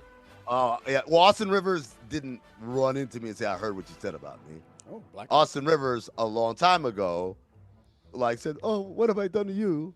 And then years later, wants to talk shit in the Instagram comments. Didn't have that same energy in person. That's all I'm saying. But yeah, I heard what you said about me. No, not too often. I'm there. I'm available. I've made myself available to people that I've said things about. They didn't feel the need to react or react as loudly as they wanted to. So, whatever. Speaking of whatever, Messi, dirty player. He got a red card. Maybe he'll earn it today. No. I think I've been ostracized from Mike Ryan's soccer chat. What happened? After educating them about the history of the beautiful game, including how the Portuguese have propped up Cristiano Ronaldo in order to facilitate the erasure of Eusebio, the true greatest player in Portuguese history, who was black. I was so passionate in my conversation, I caused someone to leave the chat. I later learned it was a guy who's doing play-by-play for this World Cup. I don't care. The truth is on my side. And Chris Whittingham and Mike Ryan and all these guys who started watching soccer in like 2007 can kiss my ass. Are they mad at you now? Like they lost a friend because of you? So it all started. Actually, it started not with that conversation. It started with a conversation about Brazil being awesome because I was like, oh, this is incredible. I'm watching the Brazil game. I'm like, yeah, I'm in the chat. This is amazing. And everyone's like, oh, now what's so proud to be about? I'm like, I had to listen to you guys talk about the USA going to win the World Cup. I can't even support my team. And so then it turned into like, there go Eusebio, the greatest Portuguese player ever. I wonder why they want Cristiano Ronaldo to be the greatest one ever, huh? Maybe it's because it fits their preconceived notions about what it means to be Portuguese. Well, guess what? When you colonize a bunch of places and enslave people and then make them speak your language and all that, you might have some trickleback. Just going to throw that out there. But yeah, they're all upset. And so I'm like, you know what? The gloves are off. And I told Mike Ryan, I didn't ask to be in this chat, by the way. Did not ask to be in that chat. Wow. He added me to the chat. Wow. And I said, this is your fault. I texted him privately. This is your fault. Wow. You don't know how crazy I am because I can be jokey and laughy on the show. The world, anyone's like, oh, me lost this shit on Le Batard Show. I promise you guys have never seen me lose my shit. The group chat, they saw me lose my shit. Wow. Because I care about this shit in a way that none of them do. Pele was 17 years old, dicking down the world in the 1958 World Cup. That is how they describe it, yeah. Oh, Messi. Shut up. Go get another needle in you. Sheesh. I'm not growing well enough. Yeah, okay. That's Go your get Messi? PEDs. That's my Messi. I'm not growing well enough. Mama, give me needle. That's what that guy's legacy is. My guy, 17 years old, against grown men, making them look stupid. Your guy was a loser on the World Cup stage until 4 years ago. Wow. Said he didn't want to play anymore for the national team. That's your guy. Unbelievable. And Cristiano Ronaldo, just in case you think Ronaldo's better. No. Eusebio's the best. Just like Maradona's the best Argentine player ever, Eusebio's the best Portuguese player ever. You lose your shit again. I might be compelled to say Luis Figo's number 2. If you want me to go crazy here. But I know a lot of people are like, who's Luis Figo? Because y'all started watching when they started putting games on Paramount Plus. Know your history. Speaking of what else is on my side, God. Oh. Because how can you watch Brazil play and not feel chosen? The chat had the gall to pray and pray on our downfall. Oh, maybe they're not going to make it out of the group. Shut up, chat. Garbage. You know about those Brazilian fans?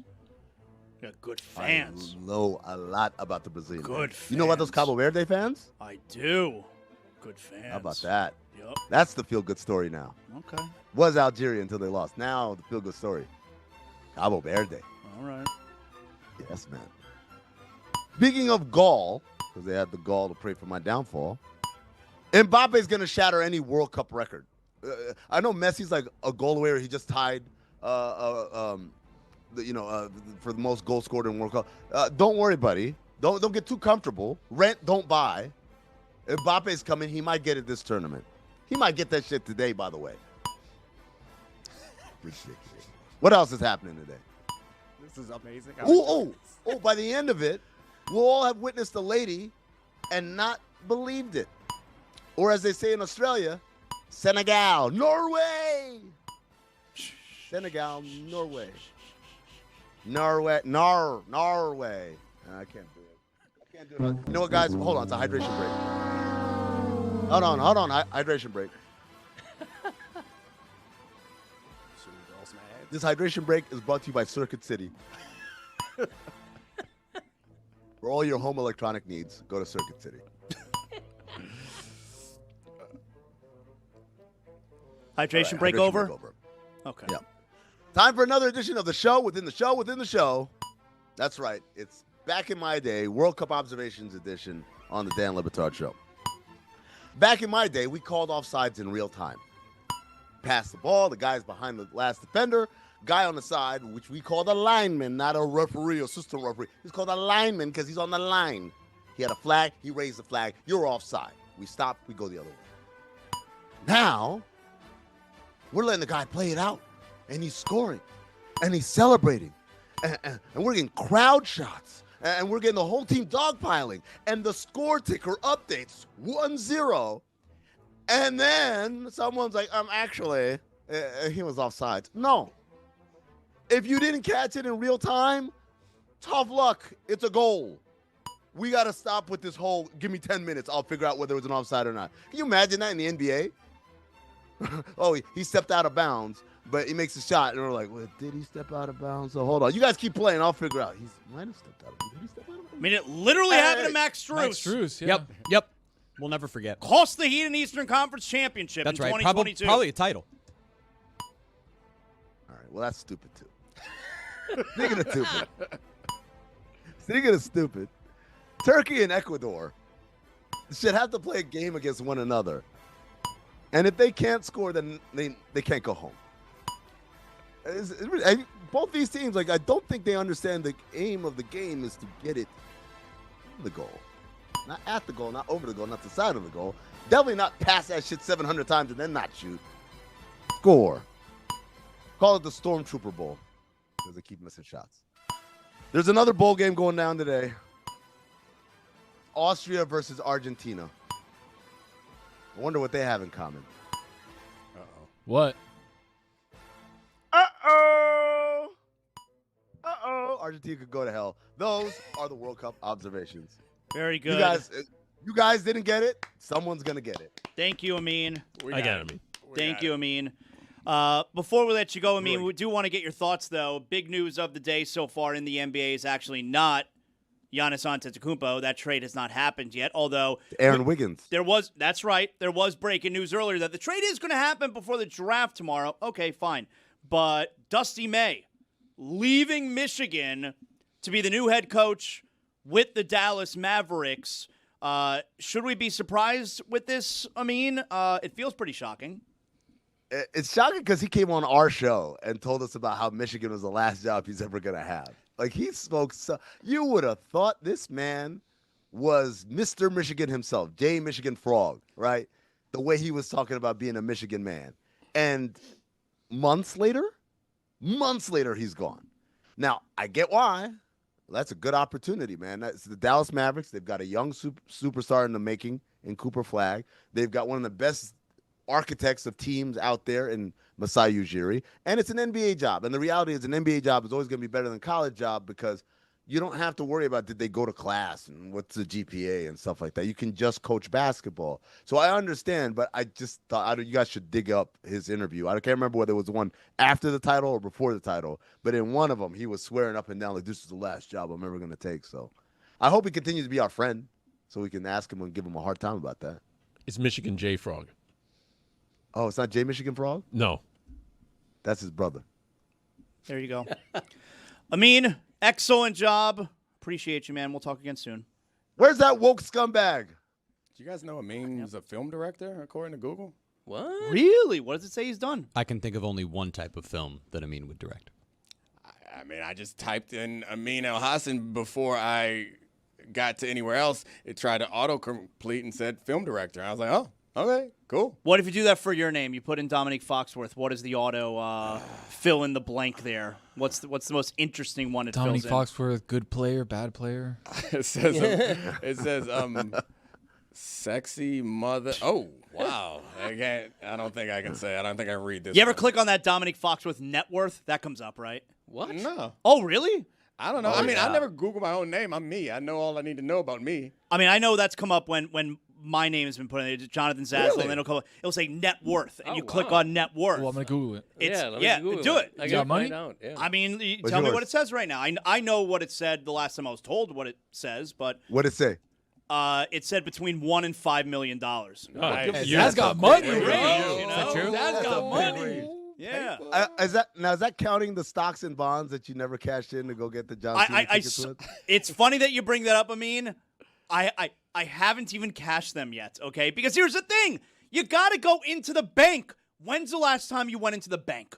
Like when I get checks, I do it on the app on my phone. When's the last time you stepped into an actual bank? So I was going to go on Friday because company holiday, Juneteenth, the bank, it's also a holiday at the bank. Yeah. So I have not even cashed those bonds yet. But it's some money. I'm trying to get out there. I'm trying to cash. Zaz, Google says you some got are saying money. between 1 and 5 million. What does Google say? 1 to 5 million. You got money, bro. Big money. This says 823,000. Really? Yeah. Well, that's not great. It also says your nickname is what does it say here? This is interesting. The Cooper City Rattlesnake. That's right.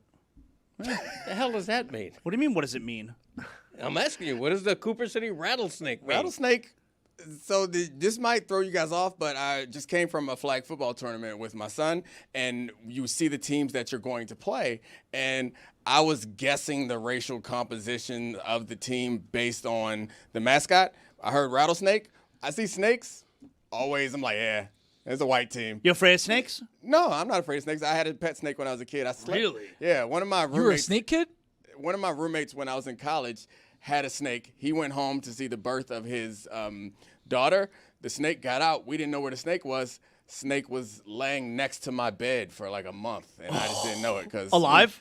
Yeah, it's a college kid. I don't change my sheets. That's crazy talk. That happened once when I was on my way home from school, where I didn't have a car, and so a girl that me and my buddy knew, she agreed to drive us home. Okay, so she's driving. We're in the car, but my friend, he's got a pet snake, and he's bringing the snake home. He can't just leave it. He's be gone for a couple weeks, And at one point during the car ride, 'cause we're in the back seat, me and him, I see he's kind of nudging me. He's like, "Yo, I don't know where the snake went," and it's somewhere in the car. And I go, "You better not tell her, all right? Because we're on the highway." Like, we're on the highway driving home from Orlando, and she's going to learn that somewhere in the car. The only thing worse than being afraid of a snake is being afraid of a snake and you don't know where the snake is. And I had to tell him, I'm like, you will not say anything, all right? But that snake was slithering around somewhere. We would got into an accident. Did you find the snake? It went yeah. to some heat, right? Like somewhere where it was warm, I would guess? I don't know, but when we got, home, then he found the snake. She was not pleased. Not pleased. I wasn't a pet snake guy, so my mom worked at the science center, and she would bring the snake home sometimes for safekeeping, and I would end up taking care of it. So I didn't have a pet snake. Did you ever feed it the rat? Yeah, of course. I mean, You that's like the that? best part of having a snake. That means you like were a that. snake kid growing up. Oh, I guess I'm a snake kid now. I lived across the street from a snake kid. Didn't like him. Does everyone know, they say, oh, we got a snake kid over there. It's weird. They're not super friendly sometimes. Oh, really? Do you lob the rat up? You lob it up and then it catches. Yeah, it's like a dog. It's not. It's like a dog in a tree. Alley-oop to the snake? That's right. It was a constrictor, so it would You talking about a big ass snake? Cruel. Yeah. That's ridiculous. What do you get out of a snake? People who own snakes, what do you get out of Yeah. it? You can't pet it. It doesn't curl up next to you in your lap. What do you get out of a snake? What is the advantage of Not having all a love snake? is physical, Greg. Relax. Oh, freak. so the snake looks at you with those loving eyes. Is that what you're I mean, saying? it's an emotional connection. It's not a physical connection the same way that you have with your dog. Oh, really? Just the same? Yeah, Okay. you have all a right. physical connection with your dog, dude. It just seems like the snake is perpetually trying to kill you. Yes. As a pet, where the dog is not trying to kill you. The dog likes you. The snake is like, how can I kill this person? Very good distinction by Tony. The snakes aren't trying to eat you. They're trying to figure it out how. Like he saw you and was like, how can I eat this guy, bro? Yeah, when they're, I think when they're like lying down next to you, They're trying to size you up. They're sizing you up if they could like fit you in their mouth. You know, if they could eat all your body. I mean, yeah, one finger at a time. I'm not trying to get eaten by a snake. I don't know what y'all laughing about. Like you've never thought about, hey, I hope that snake doesn't eat me. Snake in my house, you crazy? Sizing you up to see if they can eat all your body. Not gonna size me up. Nobody's eating my body. Whoa. Whoa. This is my body. You can't eat me. You're gonna watch someone else have their body eaten? Not eating my body. I know what you're talking about. He's a woke scumbag.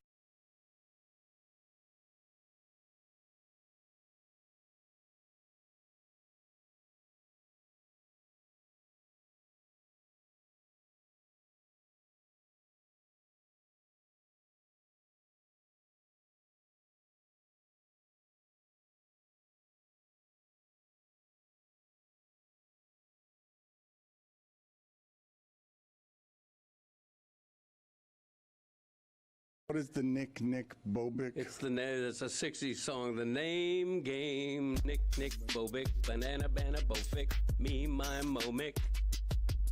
Nick. Rosanna, Babana, Rosanna, Babana, Rosanna, Babana. I'm the kind of guy that Nick. Who made it the salad? Hey, Butterfinger. Who made it the salad? Nick Bobic.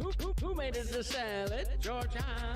That's not correct. Very good. It's a parrot that says very good out of the side of its mouth.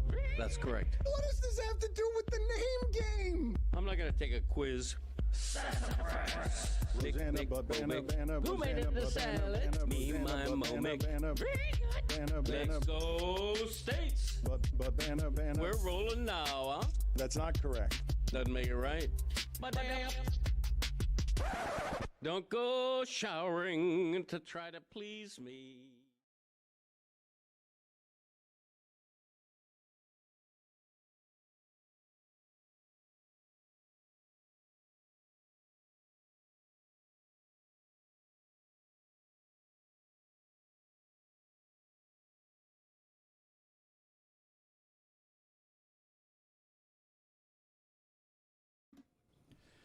Greg, how you thinking this Giannis thing ends for us here? Is this going to end poorly? I wish I knew. I've been predicting all along they're going to end up getting the deal. But, when somebody like Amin says that Boston's the better deal, it perks me up a little bit in terms of my ears. Not thinking that it might not happen still. I'm trying to be optimistic for not for the Heat's sake, but because I've been saying all along that the Heat you just want to be right. Yeah, I just want to be right. Yeah, of course. I think it's going to end with Jeremy Taché in prison. At least that's where I hope it ends. Like that's my belief. That's where you hope it ends. Yeah. I mean, I don't know if I could say that. He'd be publicly. holding somebody's pocket in prison. Let's not fool anyone. Come on. What are we talking about here? Let's just call a spade a spade. Relax. I mean, it does feel like it's a logical option in that if that you'd be holding Giannis, someone's pocket?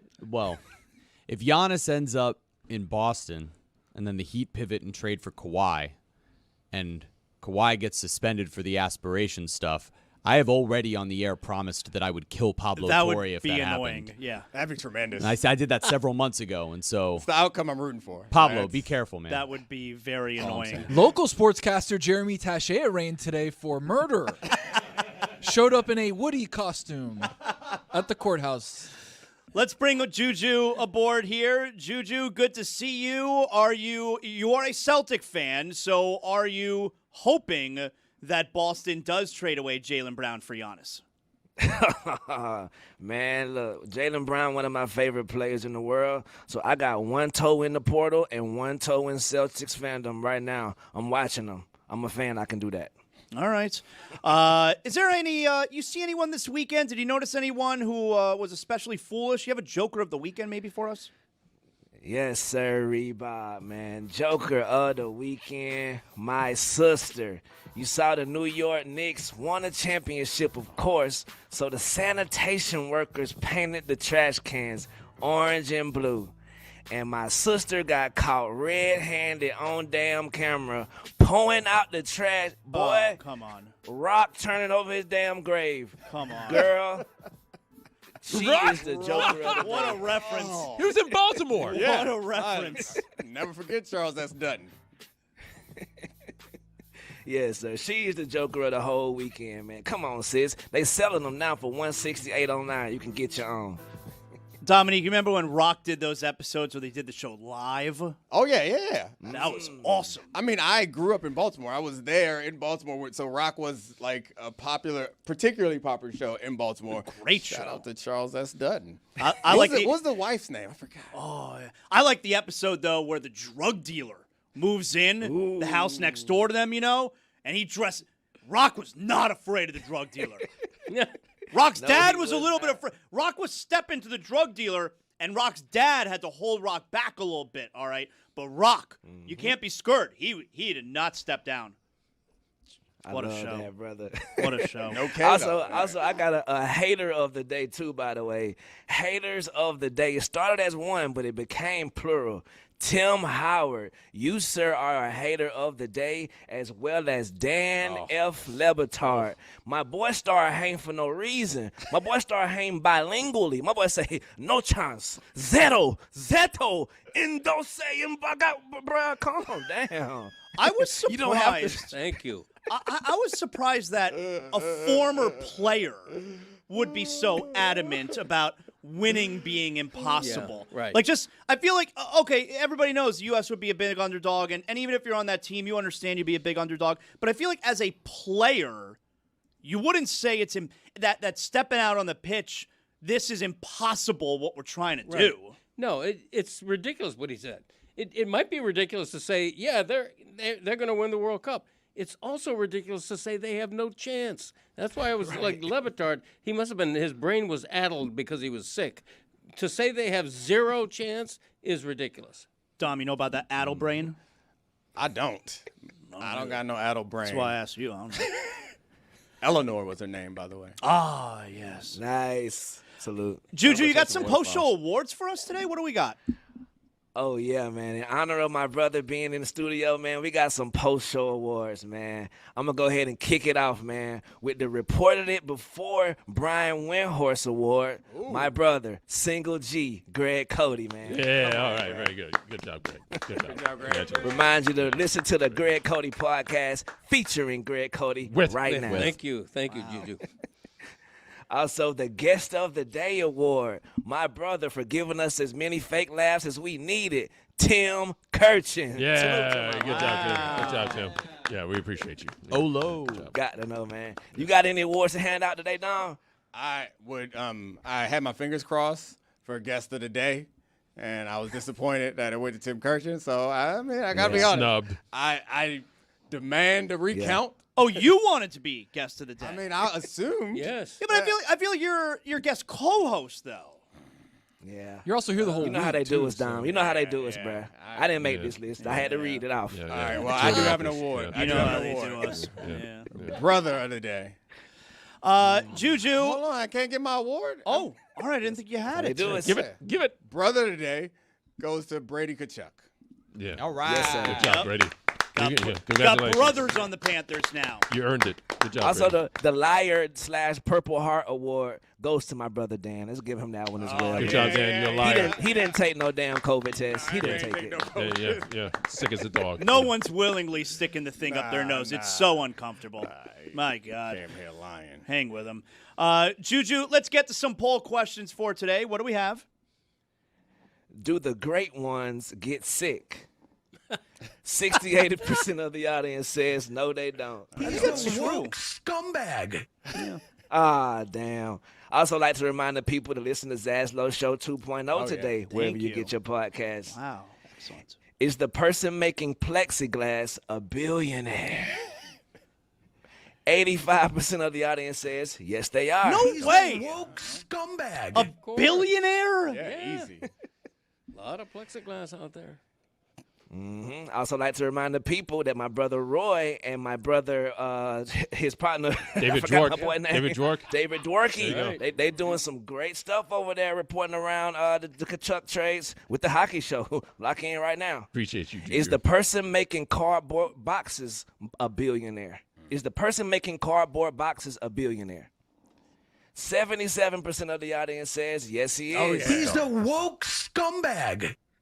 Ah, come on. Damn it.